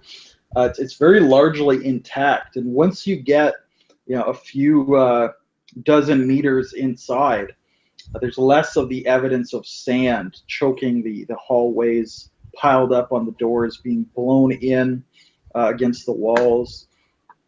And it starts to look like just empty rooms, empty corridors, a space that could have been occupied yesterday in many ways, that only the desert wind, the heat, has penetrated, but not the light.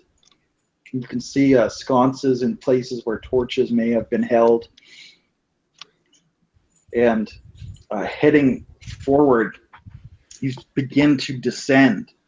That arch, as it was said, was at the very top of the temple. And as you're heading down, through these spiraling staircases, and in fact, staircase is not a apt word. It's more of a spiraling ramp that leads you down. It's not a step, but it's a gradual slope. And there's a great deal of this sloped, slithering, undulating architecture as you are going down into the darkness with the beams of your flashlights, your only illumination. So going down, you start to pass some of these shrines, some of these altars of this anthropomorphized serpent, this man snake, which Irwin believed represented Yig. And you start to pass through larger statues, also devoted to this god, this serpent-headed man, sometimes depicted with multiple serpent heads, sometimes with the legs joining together into a serpent's tail, sometimes with snakes for hands on these statues, sometimes just a man covered in writhing serpents, as if they had been dropped into a snake pit. And it is indeed a long journey down. There are many of these halls. There are many of these large rooms that may have been rooms of worship. Some of them have windows through which the sand has poured, filling the room or half the room, sloping up, into the top of that windowed arc. And you can only think to yourself the weight of sand pressing down on the structure. But you continue to descend down and down and down into the inky blackness. And eventually the air begins to change. It begins to become cool. Whereas outside, the sweltering heat had been oppressive, probably for weeks, ever since you've arrived in this land. And eventually you come to that doorway that was mentioned, this enormous golden door carved of gold. How come none of you mentioned the gold door to me? Like a wall of serpents, a wall of undulating coils.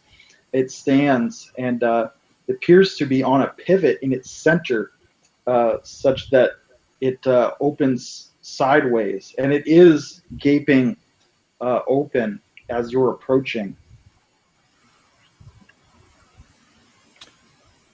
You know full well why we have not mentioned this door. How big is the door? It's very large. It's probably like 12 feet tall and like about 12 feet wide. It's pretty much a square door, and it's occupying basically the whole of this hallway. As you're coming up, shining the beams of your flashlight, you see beyond that, it's not the smooth bas reliefs, the serpentine, undulating floorway. It's a rough, partially hewn cave floor. It's craggy rock walls and a ceiling, also partially hewn, but showing some evidence of stalactites. And just past that doorway, you can see two enormous statues inside this natural cave, one on either side of this doorway, glaring across at each other. One of them seems to be warding. It's holding its hand up in protection. This is the serpent god Yeg, to whom you've seen so many shrines and altars above. And across from it, you can see a bloated, squatting figure, somewhat reminding you of a frog or toad covered in warts and fur, cloaked in bat wings, and with an enormous mouth with tiny beady eyes. And it seems to be slathering, as if it's about to lunge forward. These two statues guard the entrance to this cave system, as if Yig is eternally warding this other figure off to keep it away from his temple. You can see Alan has grown increasingly tremulous. He has never called out, trying to echo Ed's name to locate him. Scott is maintaining his composure much better, and Bernie seems to be wandering in a hazy dream, as he is most of the time. So what's your reaction as you're moving through this massive temple complex? You've gone down perhaps 10 levels, and you don't know exactly where the bedrock began, but you know you're quite deep. Percy has pushed his hood back from his face and wiped the sweat from his brow as the air got cooler, and sort of taken note of Alan still being a bit fearful of all of this, and it kind of makes a remark, something like, "Don't worry, Al, it's just stories. You know, we made up all sorts of monsters all over the world. Can't be anything too terrifying down here. Maybe some bats, but are there bats here?" And he starts to look around at the ceiling with his flashlight. You've seen nothing living so far, but you're right. You feel the air. It is actually a breeze. Seems to be blowing up through that cavern. And as you notice it, you realize that it's a damp breeze. Moisture is being carried up from the depths.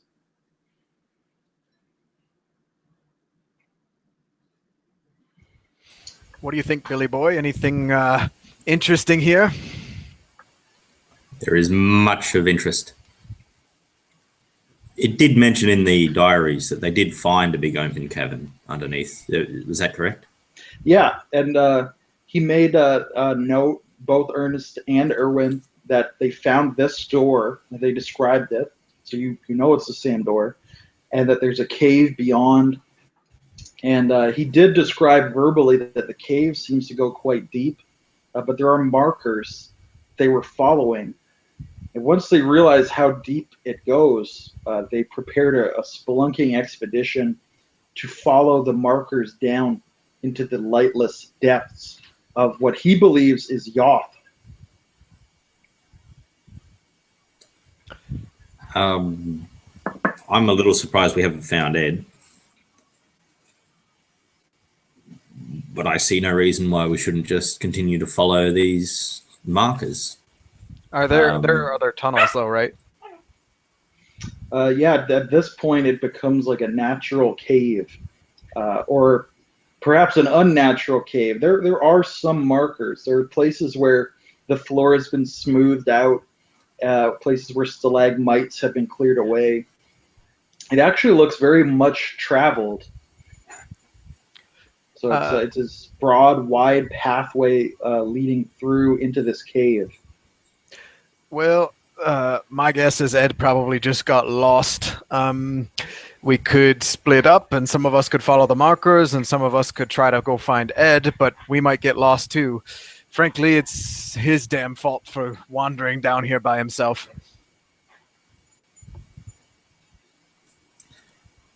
Yeah, I guess I'd call out Dr. Stokes.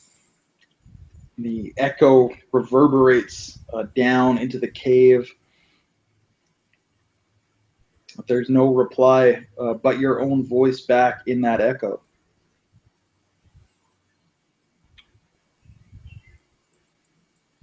Well, Start to fear for our companions' well-being. We must journey on. Alan looks at you. I start to fear for our own well-being. We haven't found any bodies. There's no accounting for any of the missing folks we know about down here, so as far as I'm concerned, they're all just lost. And Bernie kind of turns to you and says, "This is a place infamous for becoming lost in. Few have ever returned from the depths of Yoth. Few have ever been here, I would say. Just the 8 and us. At least in the history of men. Or recorded history might be a better terminology." Bernie just nods, and he just starts to walk forward into the cave, into the cavern. Does he appear to be following the markers? Yeah, certainly. Well, he seems to know where he's going, so I'm just going to follow him. And indeed, heading down into that cave, it continuously slopes downward. There are multiple branching pathways off of it. This must be a massive cave network. But there are those markers, and they take the form of small shrines to Yig. And at every branching where there's danger of losing your way, you can see somewhere in the distance one of these statues, these small altars to Yig, leading the way. And these altars, these statues, all have their faces, again, pointed down into the depths, as if they are again looking outward, away from the temple, which is now somewhere above you, or everywhere above you, perhaps. We can just follow the statues, though, right? We're not going to get lost. We could easily reverse our steps here, or should we be leaving a trail? You can certainly blaze a trail. It's probably unnecessary. You should be able to find your way back pretty easily. Okay. But if you feel the need, you can certainly blaze a trail, leave markers in the rock. If you have, I don't know, you'd have to actually. I've got a crowbar. There you go. But yeah, I think we'll. Yep. I think we'll just follow, or at least Percy will just follow the statues and Bernie, since Bernie seems to be somehow familiar with this cave in Percy's mind. Okay. I'm just gonna grab a drink while Phil's coming back. All right. Yeah, I'm gonna go let my dog out.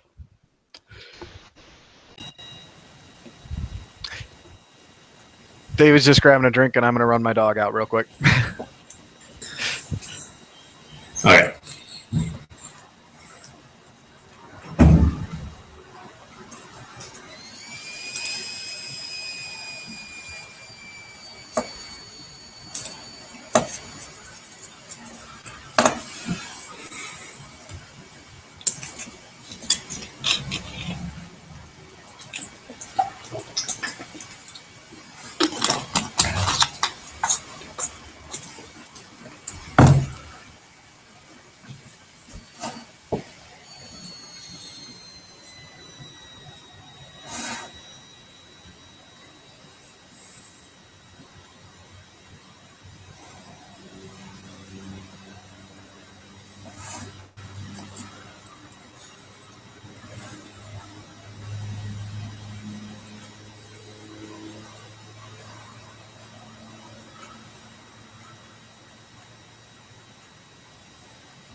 Make it back, Phil? Yeah, mate. Yeah. Sorry, we just went to hydrate when you dropped out. Yeah, it's all good. All right, so you're traversing through these caves, following the statues of Yig, ever looking for the back of that serpentine head to lead you forward into the darkness. Can you both make notice tests?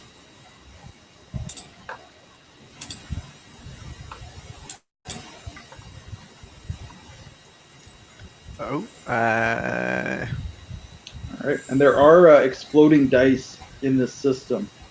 Yep. So I got a when 6. You roll, perfect. So when you roll the maximum number possible on your dice, so a 6 on a d6, you roll another d6 and add the two together. Yeah. So that's a 7 total. All right. Oh, wait. I have a bad eyes feature. Does that give me a negative? Yeah, I think it should be -2, which is still a success because the success is 4.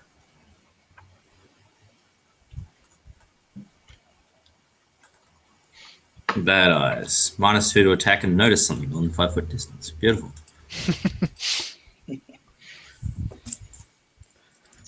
Yeah, so that takes that down to a 5.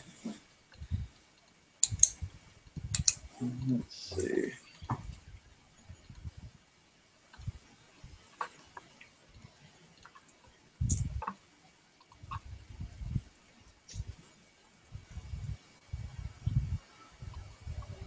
So as you're heading downwards, in places as it is descending, and it's almost constantly going downwards for you in this journey. There are some places that do become rather steep, and as you're walking in one of these steep places, your flashlights come over this small square brown object right in the middle of the path there. And you of course, Percy, recognize it immediately. It's a wallet. Which I, of course, scoop right up. Yes. No question. Now, William, of course, has seen this object as well, and he would no doubt see you pick it up. Sure. Percy isn't trying to hide it, though. He's just immediately going through it. He sort of casually glances at, whatever identification or what have you would be in the front, but he's really looking for cash, Deutschmarks, anything. Right. Well, sort of out of habit. Actually, taking a look inside, you see that it actually has an American driver's license, and it's made out to Ed Stokes, Dr. Ed Stokes of Arkham, Massachusetts. So it would appear that Ed has been down this way. But it looks like we're hot on the good doctor's trail, so everybody can relax now. He probably just slipped on one of these steep inclines and lost his wallet. That's exactly what it looks like. But you can see that Alan, and Alan looks perhaps more perturbed at this. He's like, this doesn't make sense. Why would he go forward without us? Because he's ambitious. He was already arguing with Billy Boy over who gets to lay claim to whatever discoveries they're all excited about. Frankly, I'd be ambitious too, but more in hopes of finding that German dynamite you all were yapping about. See if I can't get that door to maybe come with us in parts. Even Scott looks a little worried at this point. Bernie almost just keeps walking forward and almost leaves you guys behind.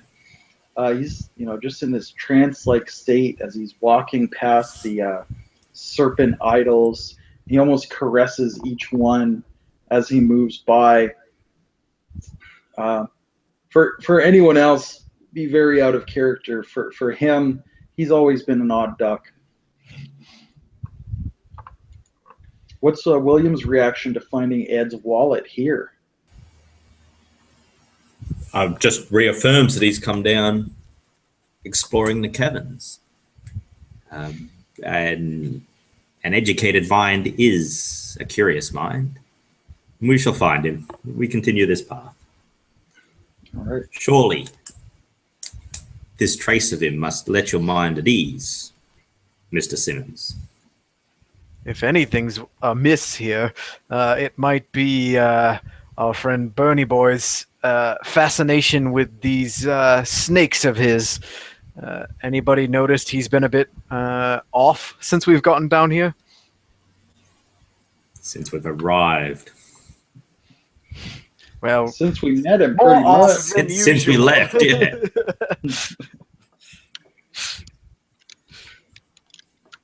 I always liked But his oddness, but it's kind of off-putting down here, even for me.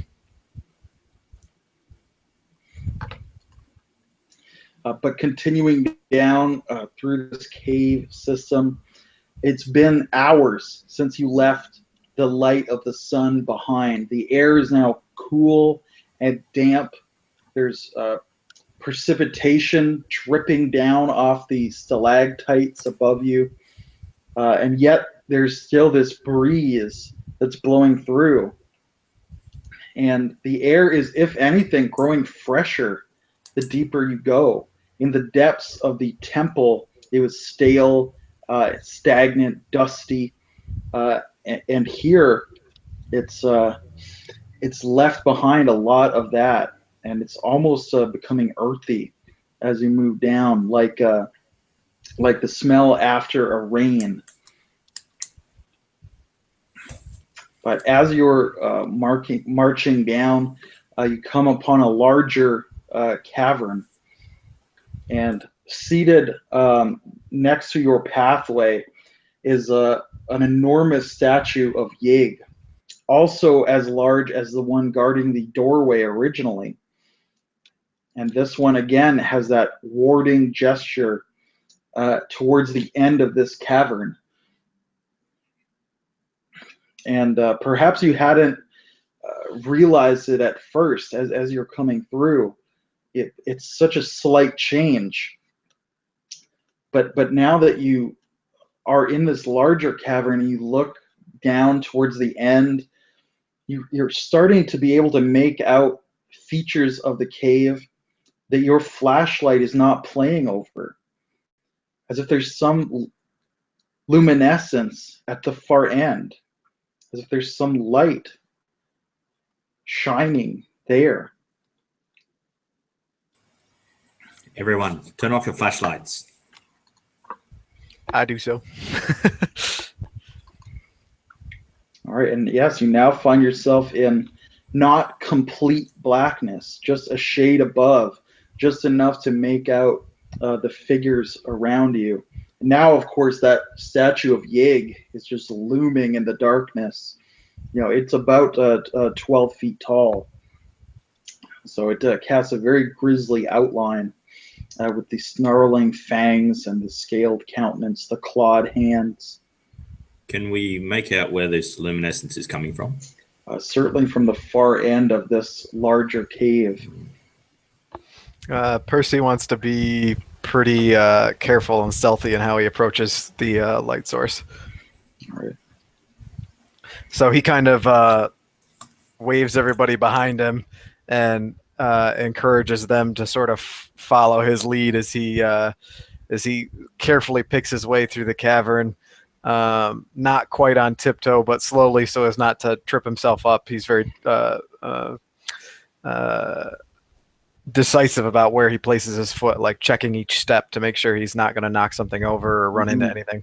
Yeah. Make a notice test.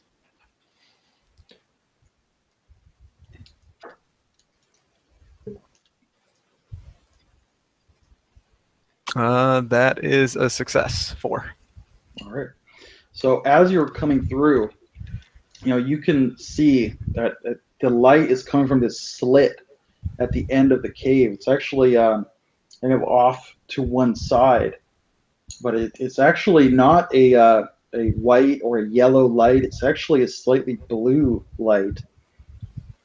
And there's just this bar, this slit of light ahead of you with this blue luminescence pouring in.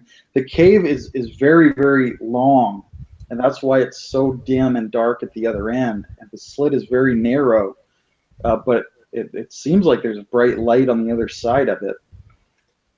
Anyone could notice that, but as you're coming through, or anyone who's going closer towards it, but as you're coming through, you start to notice some unusually craggy rocks. And just looking at them, the outline strikes you as artificial.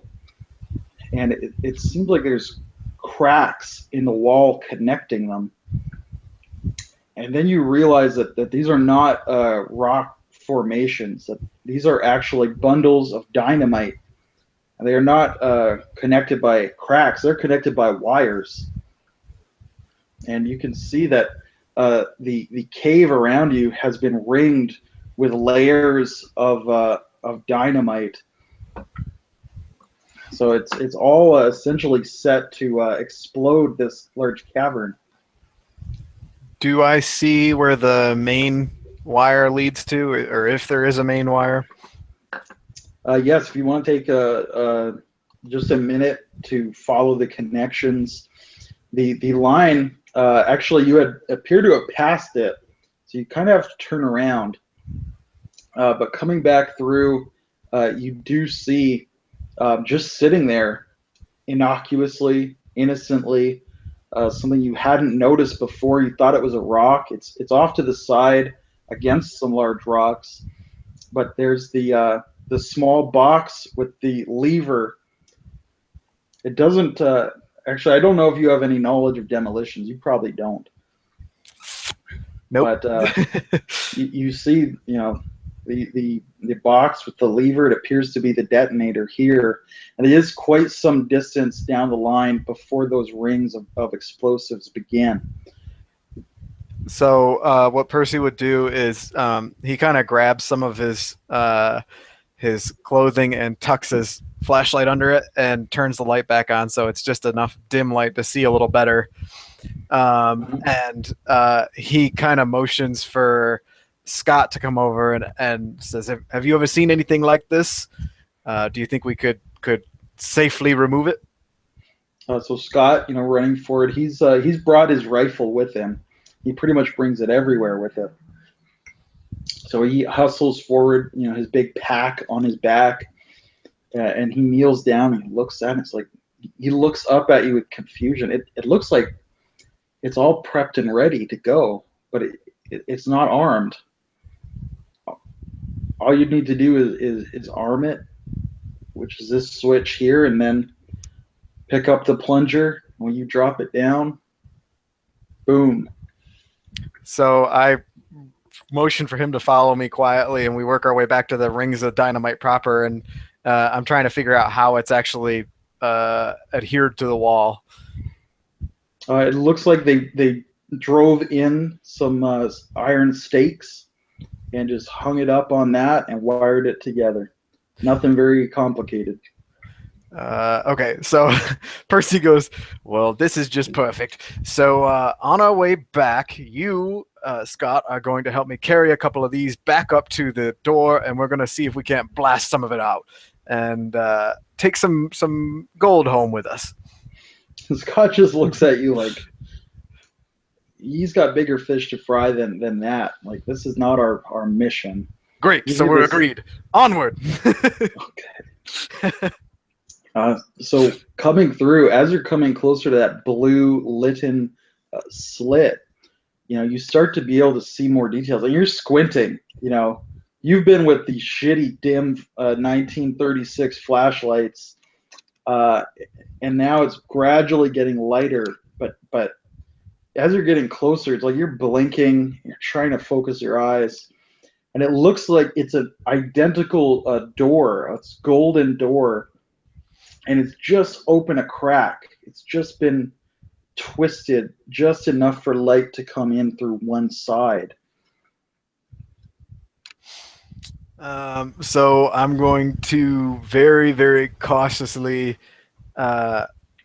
first draw my revolver and sort of indicate to everybody else that if they have a weapon, it might be wise to pull it. And Percy's going to put his hand on the door and make like he's about to open it, and then he's going to step back and push Scott in front of him and sort of indicate that he should open the door. All right, so Scott will step forward and he'll kind of like put his shoulder up against it, and he'll start to lean with his body weight, and he leans. An enormous door, and it's almost a foot thick, and it's just on this pivot, this huge square, which is probably gold plated, but it could be solid gold for all you know. 12 feet tall, 12 feet wide, pivot right in the center. He's just trying to spin it, but it's so big, all of his body weight, and he's braced his legs, and that crack just starts to widen just ever so slowly. And then it gives way suddenly, and there's this cascade of light. This blue light fills up the cave mouth, and you're probably all dazzled by it for a moment, as again, you've been used to this subterranean darkness. And blinking, and you're looking, as your eyes seem to recover, you're looking out on this blue mist, this hazy mist in the distance. You don't see any floor. You just see a curtain ceiling of blue glowing mist. And you can hear Bernie gasp. It is just as the legends say. And he starts to like stagger forward towards this, and he's got like his hand up under his shirt, grasping whatever amulet that is that he's wearing.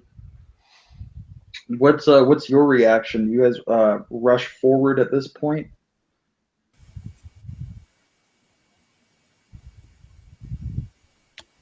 Yeah, I assume the whole party would roll into the room, start each doing our individual thing. All right. And as you step up to that doorway, close enough to start to look down, because it is down. It's as if it opens into a pit, into a vast empty space. And as you step in, you realize there's this. It's a massive space, and coming out, it's as if you're emerging from a cave on the side of a mountain.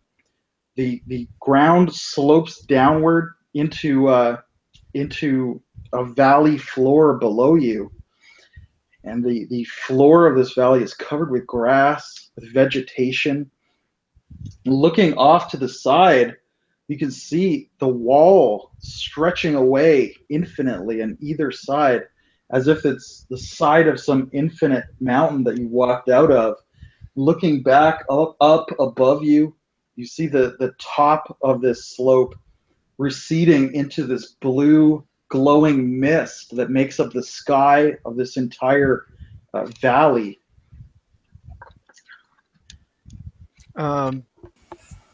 Percy's going to kind of take a cursory look around, and he sort of elbows William and goes, "Billy boy, give me your binoculars." I'd hand him over. And he starts scanning to see if there's any water visible in the area. All right.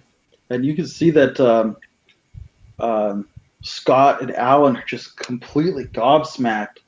This, what must be a cave, and yet it's so vastly huge that it's closer to being outside than inside, as far as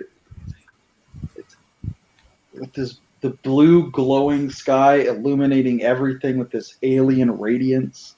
They're just totally gobsmacked by this. Indeed, make notice tests, and you with the binoculars get that +2. You with the bad eyes get -2. Just while we do this, that golden door, well, that's a fail for me. That golden door wasn't open wide enough to let a man through, was it? No, it was not. So we know that Dr. Stokes didn't come through here. Or you can assume he probably wouldn't have heaved that door closed. It does seem unusual, yes. So he's I turned pulled a around. 9. Oh, Excellent. So Percy, you would certainly notice as you're looking out, you see, this. It reminds you of a mountainside sloping down beneath you, and it eventually comes down into greenery, grass, bushes, growing things, vines, and you can see in that some disturbance that looks like footprints coming down, like booted footprints, the exact kind of shoes, in fact, that Ed Stokes was wearing when you last saw him, as if perhaps he passed down this way into this mist-shrouded valley. In answer to your question regarding water, the valley is indeed very mist-shrouded. You believe you can see a forest, trees growing to your left down on that valley floor, and you think you see a ribbon of water ahead of you across the floor of the valley. Off to the right, the valley just seems to open up, although there must be a far end to the caves somewhere, but you can't see it. It's just this massive opening. Can I tell how many people moved through the footprints? As far as you can tell, there's just the one set of footprints. Okay. Good news and bad news, boys. I think that there's definitely some water down here, so I'm going to go ahead and say our German friends may still be sniffing about if they're lost down here.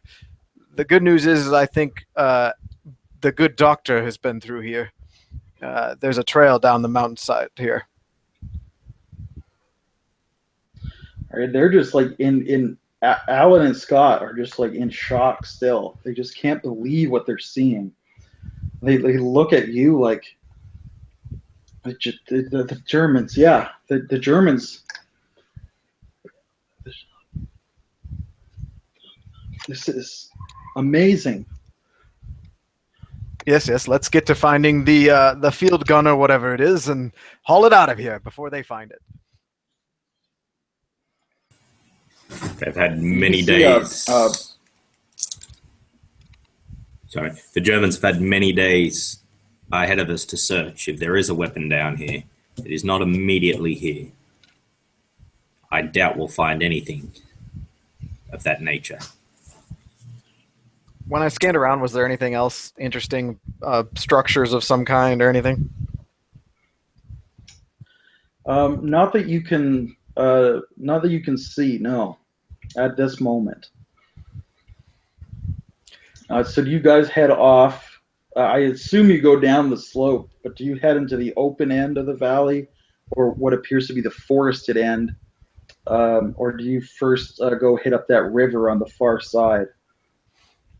I'm gonna say probably where does the trail go? It goes down and it seems to veer off to the right towards the open area, but you'll have to try to keep up with the trail. I vote we try to keep up with our man here and see if we can't track him down, unless anybody else has a better idea. I think that would be for the best. Where are you going with your banana? Make additional notice tests as you're moving.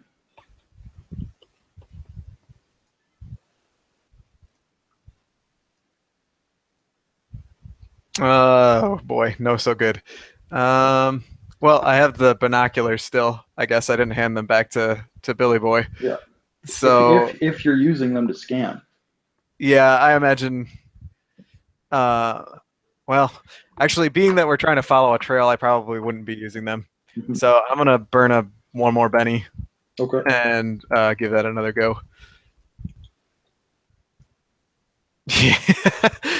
Crit fail. All right. What about you, William? No, I got a 1. I might use a Benny to have a reroll as well, just because, I don't know, for reasons which aren't abundantly clear. Didn't you write it? Sure. Percy's got dirt in his eyes in the meantime. A breeze or something picked up. So DM, what happens there? I've got a 4 on the D4 and a 6 on the D6. I would re-roll both and just take whichever one gets a higher total overall. That's Okay. The book doesn't have a specific ruling on that scenario in my Just go with the highest. recollection. So I'd explode both dice and take the highest total. Oh, that's an 11 minus 2 is a 9.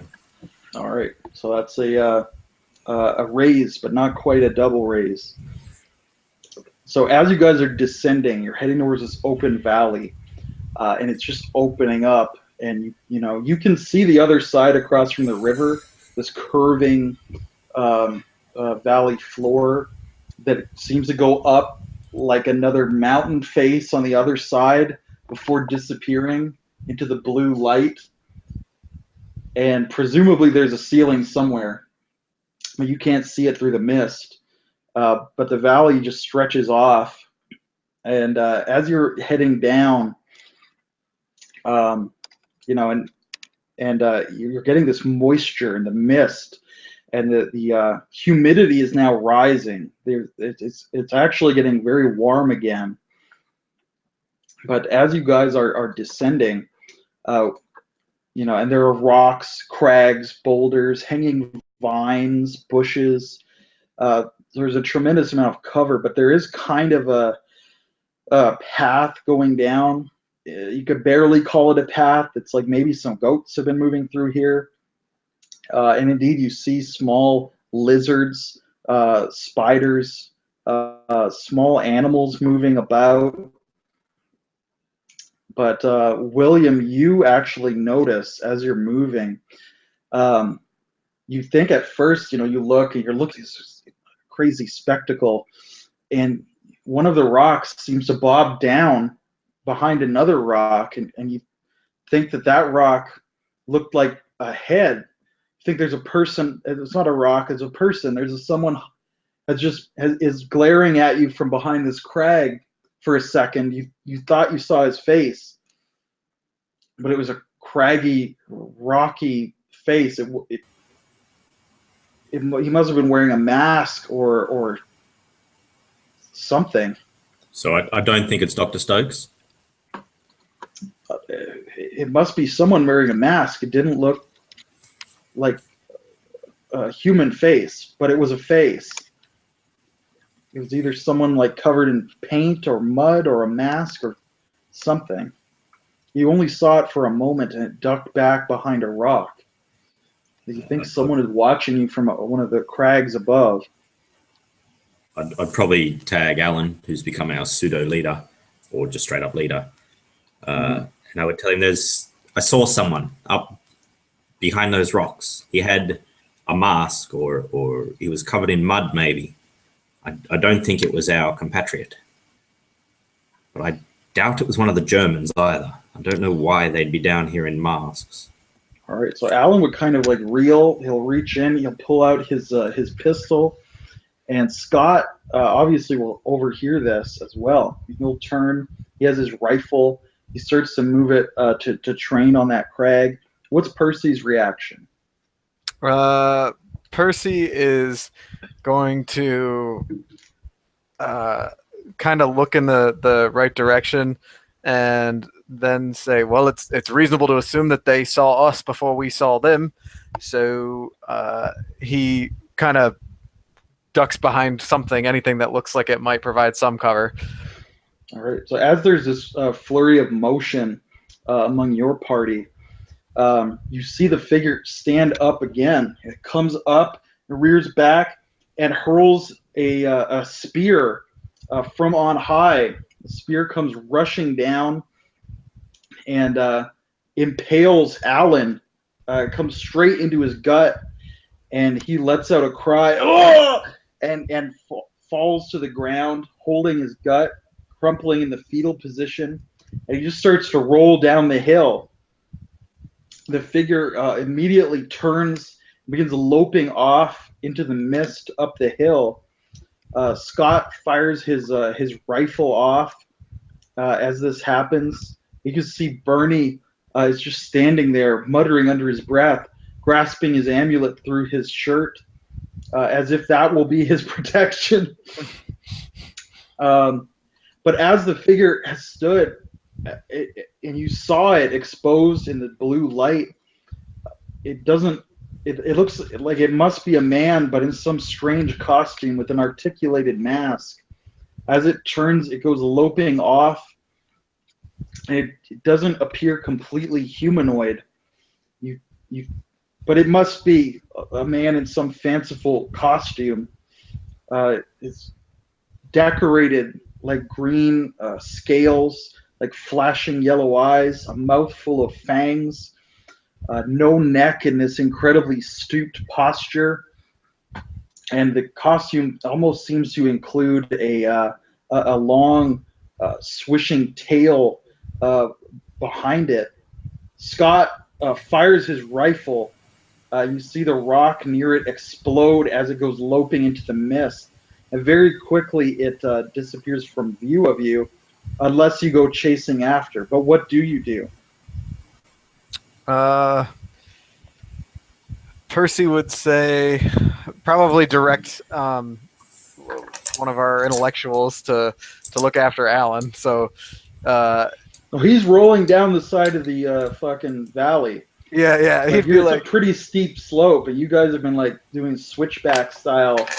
But he's just rolling down, except for this spear in his gut, making him less able to tumble. Right. So he's effectively out of reach of us. You could try to scramble down the face of the valley to go and stop him from rolling all the way down to the floor. One of you look after him, and Percy draws his revolver and takes off after this thing. All right. Oh my gosh, we're going to split a two-man party. Back of the head. All right, make a climb test as you're going after it, Percy. Well, we'll see. I might fall right back to you. Yeah, climb test as well to see if you're able to get down and reach Alan, William. Climb will be 4 for sure. Okay. Oh, I do have rope, but it's not secured to anything, so that's probably not going to be helpful. No. If you want to risk falling, you can take a +2, I would say. But if you do fail with that +2, you're going to fall. Well, I already rolled, so I'll stick with my failure, and kind of like, so what Percy does is he scrabbles at the dirt and rocks to try and get up the hillside towards this thing, and then just kind of gets angry and like down. Yeah, gets angry when he slides back down, and angrily throws his revolver back into its holster and goes, "Damn it, Alan, you still alive down there?" He hollers down as he comes back to the cliffside there. What was your result on that, William? You said a pass? Yeah, I've got a 4. I don't think I've got any negatives on it. Okay. So yeah, scrambling down, you're able to grab the collar of Alan's shirt and stop him from rolling. You know, you're dragged downhill a few feet before you stabilize, but you never fall off your feet though. But looking down, you can see that Alan is certainly dead. His body is limp. There's a huge amount of blood gushing out of that wound that he shit himself when he died. His eyes are completely glazed, and there's this look of stark terror on his face, as the last thing he saw was that hideous mask of glaring yellow eyes and fanged maw. And Scott has come down to try to help you, but he's slightly behind you, and he sees that that Alan is dead, and he's just, his eyes go wide. He's, oh my god, oh my god, oh my god, what? That wasn't a German. That wasn't a German. Oh my god. Percy pulls the rope out of his pack and tosses it down to help everybody come back up, and he goes, They're not "Quick!" that far. Oh, they're not too far down? Yeah, it's not. It's probably like a 35-degree angle or something close to that. Okay. So it's as long as you don't get a spear in your gut, it's pretty easy to maintain your balance. But if you start trying to move at high velocity, you might fall if you're not careful. Okay. But it's not super dangerous by itself, just an impediment. So then I guess Percy would actually work his way down too, and would get a look at the body as well. And he'd probably get the eyes closed and pat Alan on the cheek and go, well, at least it wasn't a pop in the back of the head, mate. Oh. So as you guys are down there, you've gone downhill slightly. Bernie, who's been just standing there grasping his amulet, suddenly bolts, and he starts rushing after the figure, climbing and scrabbling up over the rock crags at the highest velocity he can manage. So he is splitting from the party. He hasn't said anything as he's done this. So you guys are a ways back from him, though. What's your reaction to that? I'd probably call out to him, Mr. Serrano, come back. It's not safe. And he might like pause and look back at you for a second. His eyes are wide, and his face is glazed over the almost religious mania. And it's just a second where he looks, and then he turns and continues climbing and scrabbling on all fours up into the mist after this person in a costume. Well, that can't be good. So do you guys pursue him at all, or you just call after him? No, he's always been a bit of an odd duck. Help me with Mr. Simon's body. We'll move him up to the entrance, and then we can deal with Mr. Serrano. All right. Well, Scott, is helping you drag Alan's body back up. It's not very long after Bernie rushes off into the mist that you hear this echoing, inhuman scream out from the mist, and it echoes through the whole valley. It's this kind of croaking, lizard-like sound. And you see Scott just freezes. He looks around again, and he looks down at the spear in Alan's gut, and he pulls the spear out of his gut, and you can see that it has a beaten copper head, and it's got kind of like a carving on the head. So it's this beaten copper blade, and engraved on that copper blade is a snarling serpent head, a fanged maw, and the grip is intricately carved in wood. It's a fairly short spear, somewhat like a Zulu spear, although the artistic depiction is very different from their style. And Scott just pulls it out of Alan's body, and he looks out and he just throws it back down into the mist. And he looks at you and says, "We should get out of here. We should blow it. We should just blow it and get out of here." For what? Some sort of twisted native that's decided to throw some spears? We've got guns, man. The Germans were One going of to us is blow it. They took the time to wire that dynamite up for a reason. We should blow it. You want to waste the dynamite when we could use it for the big gold door? We'll blow this one. There's another gold door. You can come back for it if you want. I want to blow it and never come back. Did you see that? This is that thing?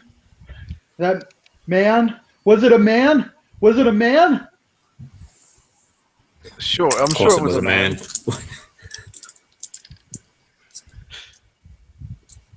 Come back to the door. We will deal with Mr. Simons, and then we shall regroup and come in with a plan, knowing about our hostiles. And our guns will prevail us. No savages will drive us from this place. This is the find of a lifetime, the find of the century. And he like grabs Alan and starts to help drag him. And then you keep talking. He looks at you like, the find of a lifetime. You're damn right it'll be the find of a lifetime. It'll be the last thing we ever find in our lives. Just like the spear in his gut was the last thing that Alan ever found. I don't want to find anything else. I want to get out of here. I want to go home. The Nazis can stay down here. Percy draws his revolver and goes, look, mate, I can't let you go up there by yourself if you're not thinking rationally. So, I need to know you're not going to blow that dynamite when we're back up there. So you're either going to stick with us or you're going to spend some time laying down next to Alan here. And he just like shoots you this like glare of vitriol. Like he's just enraged that you'd ever even suggest that. He says, I don't leave comrades behind. Well, then quit babbling your nonsense and let's all get Mr. Serrano's body back up to the doorway here, and we'll haul him out when we're done. Scott kind of nods. That actually seemed to snap him out of it a little bit. Like you're reminding him of his soldier's instincts. Never leave a man behind. And follow orders. And he does indeed follow your order, dragging Alan's body back up. It doesn't take a huge amount of time to drag him back up into that cavern, perhaps through that golden doorway. And so what is your next move after that? Well, Billy boy, do you think we go after the odd one, or do we try to poke around somewhere else? I do not see how we have a choice. We cannot seal him in here. We cannot abandon him, and nor can we turn away from any peril which may be within here. If the Germans, potentially they've found their way out the other side with whatever they came for, and we do need to find what is here. He abandoned us. We're not abandoning him. He abandoned us. You saw him run off after that thing. Well, I'm not yes, he did, but he's clearly not of sound mind. It is our duty. We should retrieve him and getting the help he so obviously needs. So we should join him rather in madness? than leave him. We should bring him from his madness. There's no hope of that. I've known that since we met him. The military intelligence says we need to bring this guy along because he thinks like our enemy thinks. He thinks like these occultists, but I don't want to think like that. Well, that's why he's along, isn't he? I guess Billy Boy's got a point. He seemed to know something about what the Germans might have been after down here. I don't see any big field guns lying around, so I guess we go after him. And yeah, I think that's our best option. I kind of hope this big field gun is just a really good weighted rock you can throw really hard. So while you guys are discussing this, and Scott might take a little bit of convincing, you actually start to hear something echoing up through the valley. It's almost like a rumbling. At first you think, is there thunder up in that mist somewhere in the vast distance of this cavern?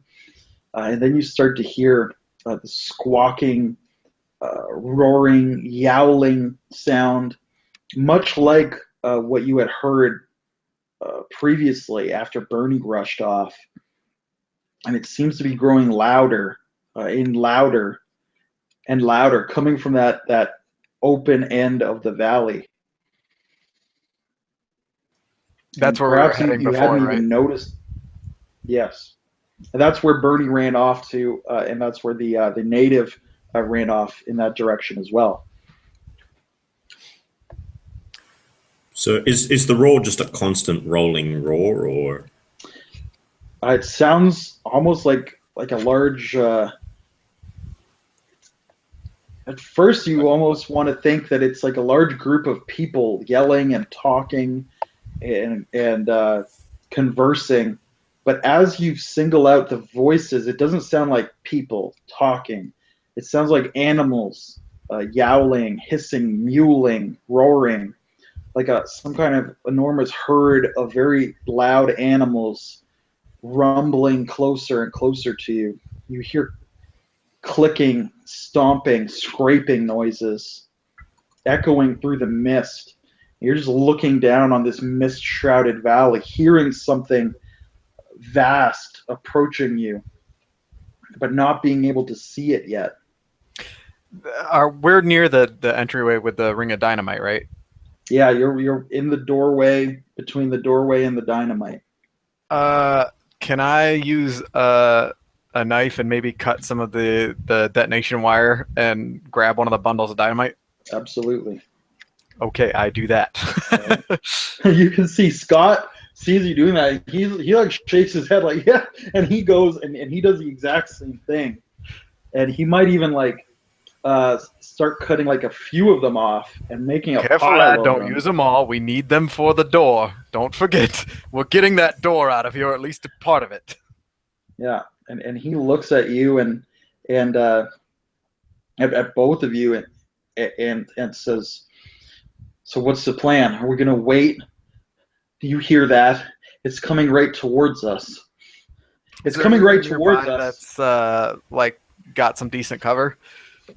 You've got lots of cover. The door is covered. There are boulders outside.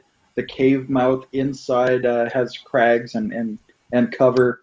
You've got a lot of cover, and you're uphill. Unless you're certainly uphill because you can hear it down on the ground. You can hear it's not flying. It's not climbing above you. So you're uphill. And you've got lots and lots of cover, and you've got bundles of dynamite. He's got a rifle, but Can we scramble up the hill to where the native was and take cover in that area, overlooking where they think we may be, or even further up, assuming he's reported back? It's yeah, obviously a large group. It'll put you further from the doorway, but you can certainly do that. Yes. Well, I don't want to be touching Scott doesn't want to leave the amidst door. the other dynamite anyhow. Yeah. Scott doesn't want to leave the door though. Like he's got the rifle. He clearly wants to run and blow the whole thing, but he won't leave you guys behind. So I grab him by the collar and I start dragging him along with us as William leads the way. Right, and so I you go, might look, start you can either come with us or you can end up dead like our friend Alan here. Why are we going further into this place? We should be leaving. You hear that? They probably When saw they come us here and move Sorry, to the doorway. So moving a bit would probably be in our best interest anyhow. Let's move back through the cave. We need to get out of here. what's to say this is the only entrance? And his eyes like go big like saucers. Like he almost starts like hyperventilating. Percy smacks him. Because you've activated his imagination, and he's just imagining what could be coming through that fog. Percy smacks him and says, either make yourself useful or give me the rifle. So he won't let go of the rifle, but he's certainly willing to shoot something. And he clearly doesn't want to fight you physically to like drag him out. So you come out onto this crag, an even steeper part of the valley, and you're looking down, and you can see part of the like goat path almost that led up to the, and as you're looking down, the sound is getting closer and closer and louder. The squawking, hissing, undulating noise rolling through the valley. And then you can start to make it out. This crowd of people, heads, shoulders, spearheads, what look like maces, shields, moving up along that goat path. But as they come up out of the mist, and you see them squat, necked, and loping forward with this inhuman gait, perhaps reminding you of lizards, with these enormous hands, these elongated snouts, and it's this huge conglomeration, an army of these man-serpent things. So from our perspective, can we stay hidden from them? Make stealth tests. And give me 30 seconds. I gotta go let my dog in. Okay. Take a very brief.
So it looks like I got a success on that stealth test.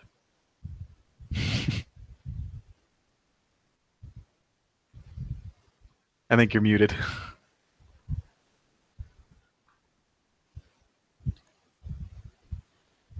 You hear me? Yep. Okay. So that's one of you. What about yourself, William? That was a fail on my part on that roll. Excellent. Do you want to spend a Benny? Sure, why not? It's that or fight a literal army.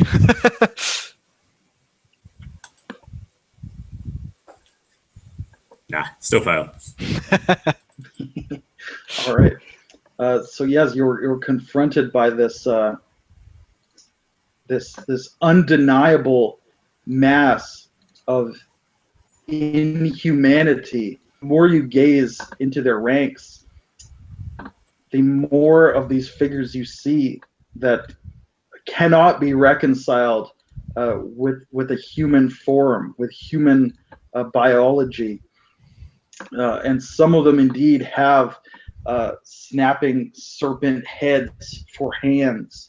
They have hair of serpentine coils snapping and hissing. Their legs fused and they undulate along the ground. They are the very figures that you have been passing, the images of Yeg, the children of the serpent god, sealed here beneath the earth. And you see at their head a grotesque figure, perhaps 12 feet tall, a towering giant, and leading him forward, gesturing him onward. You see the small crouched figure of Bernie Serrano, of your occultist friend, and he's pointing upwards, forward towards the golden door. And as he's pointing and gesturing, he keeps looking back, and there's this mad gleam in his eye. And then he looks forward and back, and he's leading them. And then as he's panning through, he spots you up on the ledge, on the rise above, and he raises up his hand and he points, and the enormous head, like some great bull crocodile of this serpent man, swings up, and it sees you as well. So you're high up on the bluff. They have spotted you at this point. So what do you do, if anything? First question, Percy can see this clearly? Yes, you can all see this quite clearly. Okay. Probably. Well, actually, you have bad vision, but you can make out William has bad vision. William has bad vision, so he can make out the general outlines of what's going on. He might not know that it's Bernie, but he probably does. Reasonably certain that this is definitely not people anymore. Is what I'm getting at. Most of them are close to humanoid, except for their tails. But there are perhaps a quarter of them are inhuman in their writhing, undulating. Right. So it's definitely not a guy in a costume. Basically, I can't make excuses anymore. Probably not. No. Okay, so I probably have to make a fear check at -2. Okay. Doubting Thomas, which I think is just spirit. Which good is my lowest ability. So. It explodes. I might actually manage to pull through this. Yeah, I got a 5, so I don't break. All right. So I go, Grand, I guess Bernie boy has made himself some friends. And what's your reaction, William? Sorry, DM, I have the Doubting Thomas hindrance too. Do I need to make a roll for that, or is that... Is that what just happened? I don't believe so. I could be wrong. You probably know more about that than I do, Kyle. So I just assumed since they're monstrous, it would probably trigger a fear check, and that's what Doubting Thomas is. If you are confronted with like undeniable evidence of something supernatural or beyond understanding, it's a -2 fear check that you have to make. All right. So yes, make a spirit test at -2, Philip. And don't forget, you always do your wild die as well. Now, what I'm not clear on is what exactly happens if you fail. I think you probably just panic. Well, there is a that's table. a 3. 3 won't cut it. 4 is the magic number. Do you have a Benny to spend to re-roll? Yeah, I do. I think you get 3, right? Yeah. Yes, sir. Yeah. This will be my 3rd. Unless you're lucky or unlucky, but I don't think you are either. Aha, there's a 4. Yeah, all right. So you both managed to maintain your composure. But what action do you take? It's clear they see us. Yeah, go ahead. Right? Clear that they see you. Bernie has pointed you out to them. Righty. Run. Run. Okay. All right. Anybody opposed to some dynamite? So if you're running, make a climb test to see how fast you're able to go. Again, -2 if you want to risk falling. I assume +2. What did I say? +2. Yes. I assume speed is of the essence, so I'll take the risk. Okay. Oh, and there's a D6. Is that 10? Was it plus or minus 2? +2 if you were going quickly. There's a 12. Yeah, so 12, that's a double raise. So he's moving faster than he's perhaps ever moved in his life. I have been motivated in the correct way. Rushing back towards the golden door. What about Percy? Percy, I think, is going to do a couple of things. He's decided he's not thrilled about this army, so he's going to go ahead and give that dynamite a heave after he lights it with his lighter, and then he's going to take off. All right. So make a throwing test. Oh, good. Watch me drop this at my feet. Yeah, if you roll double ones, you drop it at your feet. That's Snake Eyes is a critical fail. Yep. But anything Gee, short I'm of glad I that. ran first. Thank God for exploding dice. So I got a 7. Yeah. All right. So a 7 is so you're able to throw it with enough accuracy that you can put it down on Bernie or on that enormous hulking brute. Which one do you aim for, or do you just try to get it into the center of the mob? I think I can just shoot Bernie later, so we'll throw it at the big thing. All right. So the dynamite goes flying through the air. You know, the hulking, enormous brute has this huge war spear. He's pointed it up towards you guys. The dynamite comes tumbling down, and it kind of like brings its arm up to block it. The dynamite like hits its forearm like pink and just falls down at its feet. And it looks up, and it doesn't know what dynamite is. so it looks up, and you can almost see a smile on this reptilian, snouted crocodile face, as if it's like, you know, oh yeah, that's the best you've got. And it's like almost looks like it's about to start laughing. You don't know what it would sound like if this thing started laughing. I show him the double knuckles before it detonates. So before it can start laughing, it's at its feet. There's this tremendous explosion, and it goes flying, tumbling through the air in one direction, and its leg and tail go off in the other direction. There's gore splattered all over the place, and the lizard creatures just recoil in terror, just as their war boss or whatever it was just explodes and goes flying through the air in pieces. And Bernie kind of recoils in fear at seeing that as well. And it's then that you see Scott stand. He aims the rifle down and pulls the trigger. And you see Bernie's head just explode. And Scott quickly reloads and starts firing into the mass of creatures. So we'll come back to William.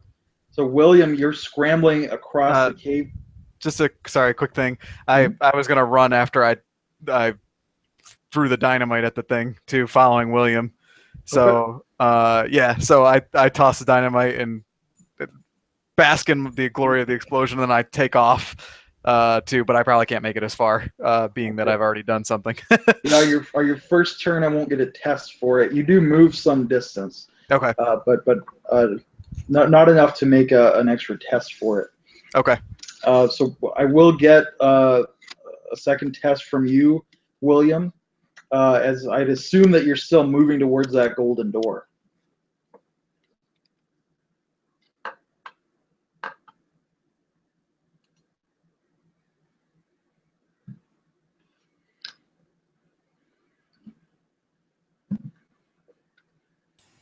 Sorry, there's a 4. All right. So you're moving not quite as, you're slowing down a little because you're, you know, scrambling over a rock face at a steep angle, going sideways. So we'll come back then to you, Percy. So make your own climb test there.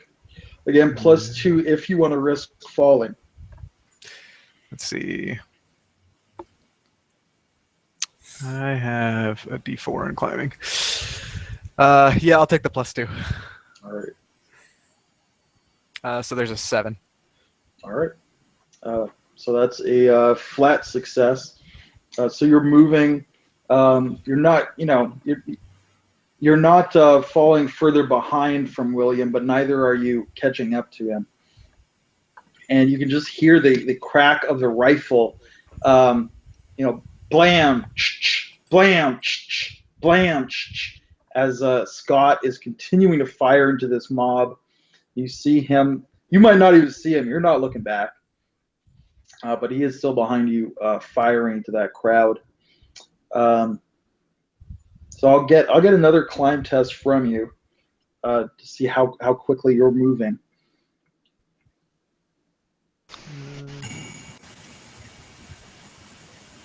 Do you want one from William first or Percy again?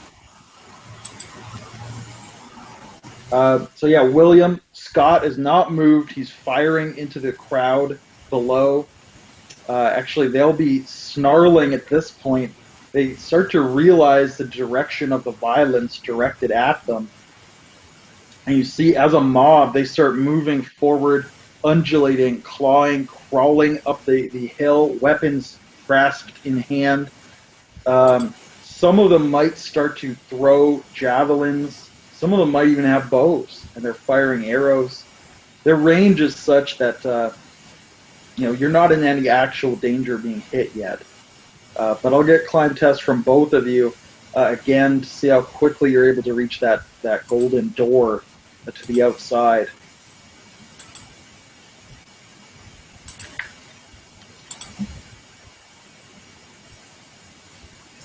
It's 13. And I got 6. If I'm still getting the +2. Yes, sir. Can I call back to Scott and tell him to run with us rather than just stand there and die like a pillock? Yeah, you can yell at him, certainly. Yeah, that's what I would like to do. All right. He seems to snap out of it as he hears your voice, and he looks down at the rifle, and just drops it and just starts running for his life. Now rushing after you guys. But he's quite a ways behind Percy, a ways behind you. But at this point, William, you actually come through. You reach the door. It's still been left open. You see the corpse of Alan just inside that cave mouth. So what do you do? You're muted. Hey, I fixed it. I find a bit of cover in the door, and I pull out my pistol, and I wait for my colleagues, assuming the mob is too far away to shoot them with a pistol. If you can't throw a spear, I probably can't hit anything with a pistol. Well, you can't miss because there's so many of them. They can miss because there's so few of you. So firing into them, it's virtually guaranteed that you will hit something. All right, well then I'd like to do that. I'm not a soldier of any sort, but some sort of cover, slow them down maybe. Sure.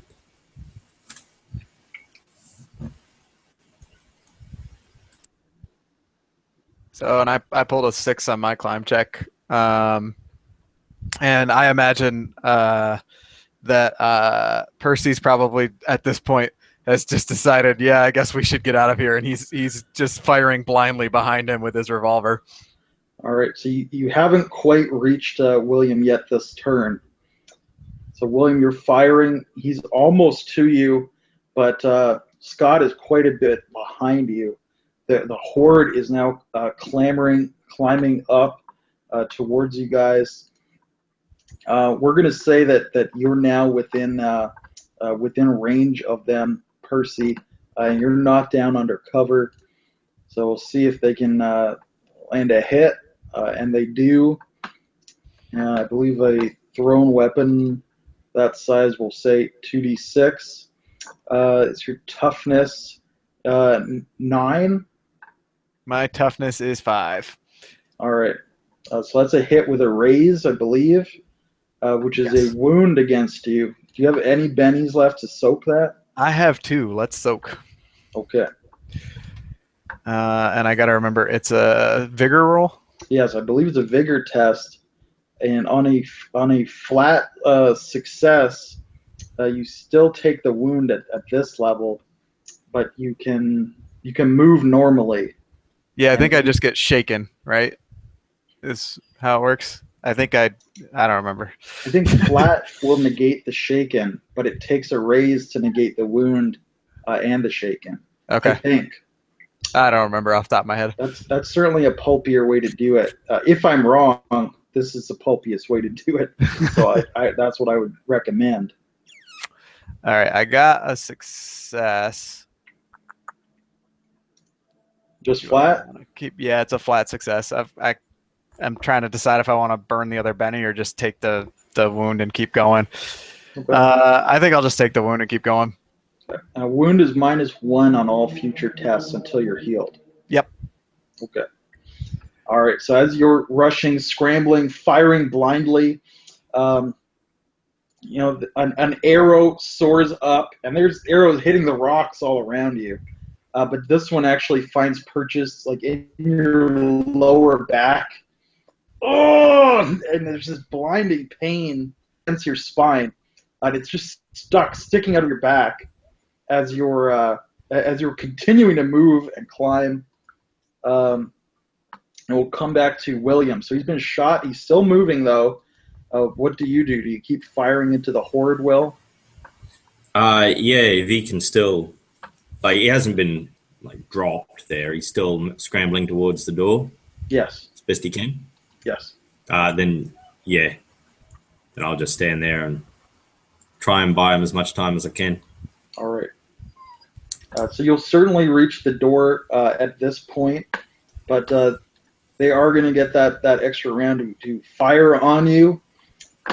So again, with a 5, a 9 is a raise. So I think that's another wound. That's their attack, right? Oh yeah, excuse me. So they get an extra D6 for the raise on their damage. An extra D6. Wonderful. So it's 3D6. Hey, 4. Get out of here. So you receive a flesh wound. So maybe a javelin, a spear was flying by and it cuts your thigh, but your leg's still working. So you're working it and you're busting ass to get out of there. You now reach the doorway, and the horde is coming up. They'll be within striking distance very shortly. They're within 30 feet of you, scrambling up. You see the foaming mouths, these snouts of sharp fangs. You see the claws glistening and scrambling. Many of them have spears and blunt stone-headed maces. But Scott has not reached you guys yet. So he'll probably take a little while to get to the doorway. On a scale of 1 to 10, how dead is he? So they'll hit the door before he does. So you'll be fighting them, and he'll have to fight his way through the horde to get to you. Okay, so Percy kind of just sprints through the door past, limps through the door rapidly past Billy Boy, and he's just going, damn the door, we're going to blow the damn thing. All right, and what does William do in response to that? How much dynamite did you take off the wall? Do you have a dynamite left to throw? I just grabbed the one. They may have left because Scott cut a couple off. He may have left one here in the doorway loose. Yeah, so certainly could find that and throw it down into the crowd. Now the explosion, I mean, you could hit Scott if you throw it really poorly. Yeah, I'm reticent to leave him, and I don't know anything about dynamite.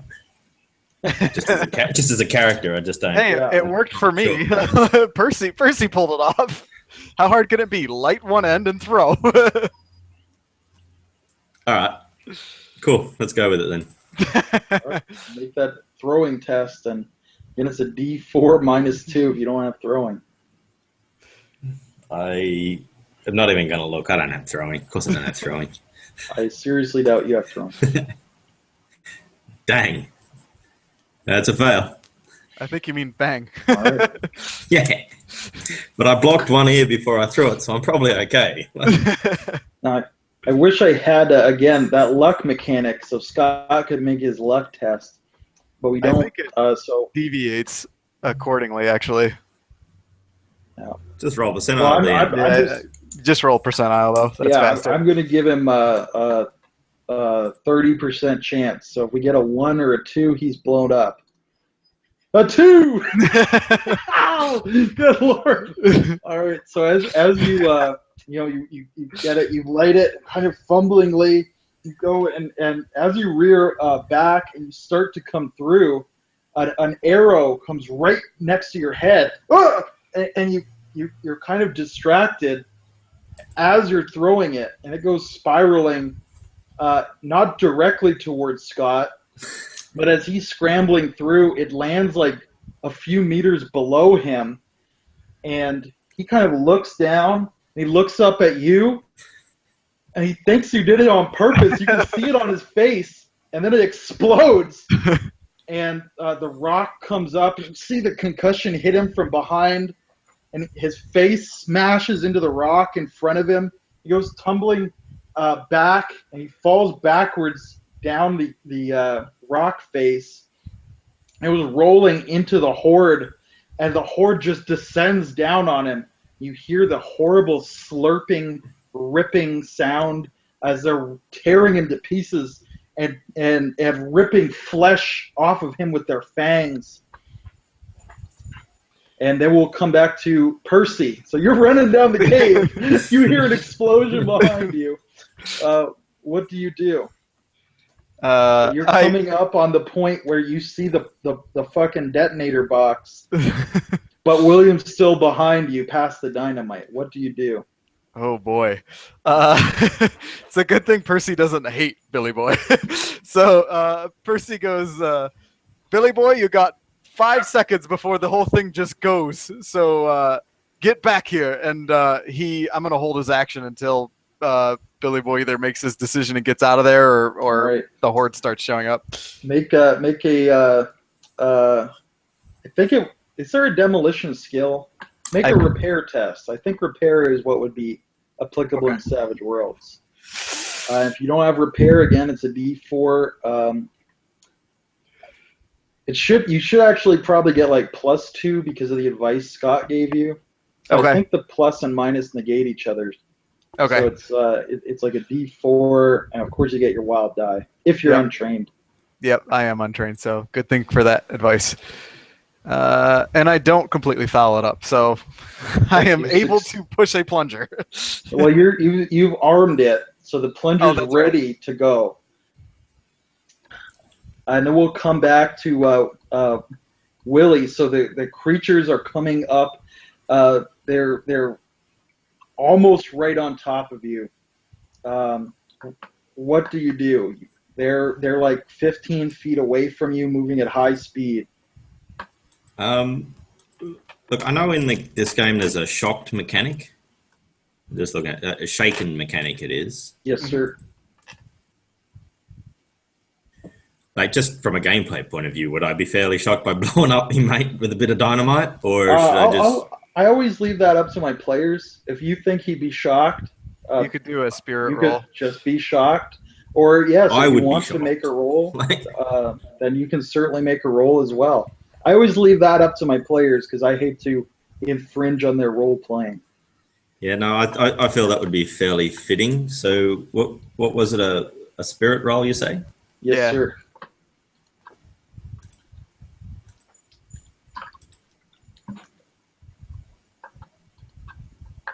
Yeah, there's a pass for that. All right. So you're sad, but still currently highly motivated. So I just turn and run. All right. So you see him running down. I'd imagine you press the plunger as soon as he barely clears the dynamite. Can you both make a flat agility test to see how you fare in the midst of that explosion? Hey, something I'm good at. Unless you can think of a better skill to use, but I think agility is most apt. Yep. I can't think my way around the ensuing fireball. I don't think so. I've got a 7. I've got a 2. Do you have any bennies on that, Phil? I don't think so. You're right. I'm not a very physical character. Okay. So Phil, we're gonna give you some damage here. I'm probably fine. Another exploding die. I think you're dead. Sorry, Billy boy. Yeah. The explosion Can't believe you blew me up. goes off, and it just shreds his back. Rock fragments come flying through. He's opened up in the back. The back of his clothes are blown off. So of course, Phil, go ahead and if Will has any last words, he's laying there dying with his spine exposed. Does he say anything? Looking over at Percy. Ow.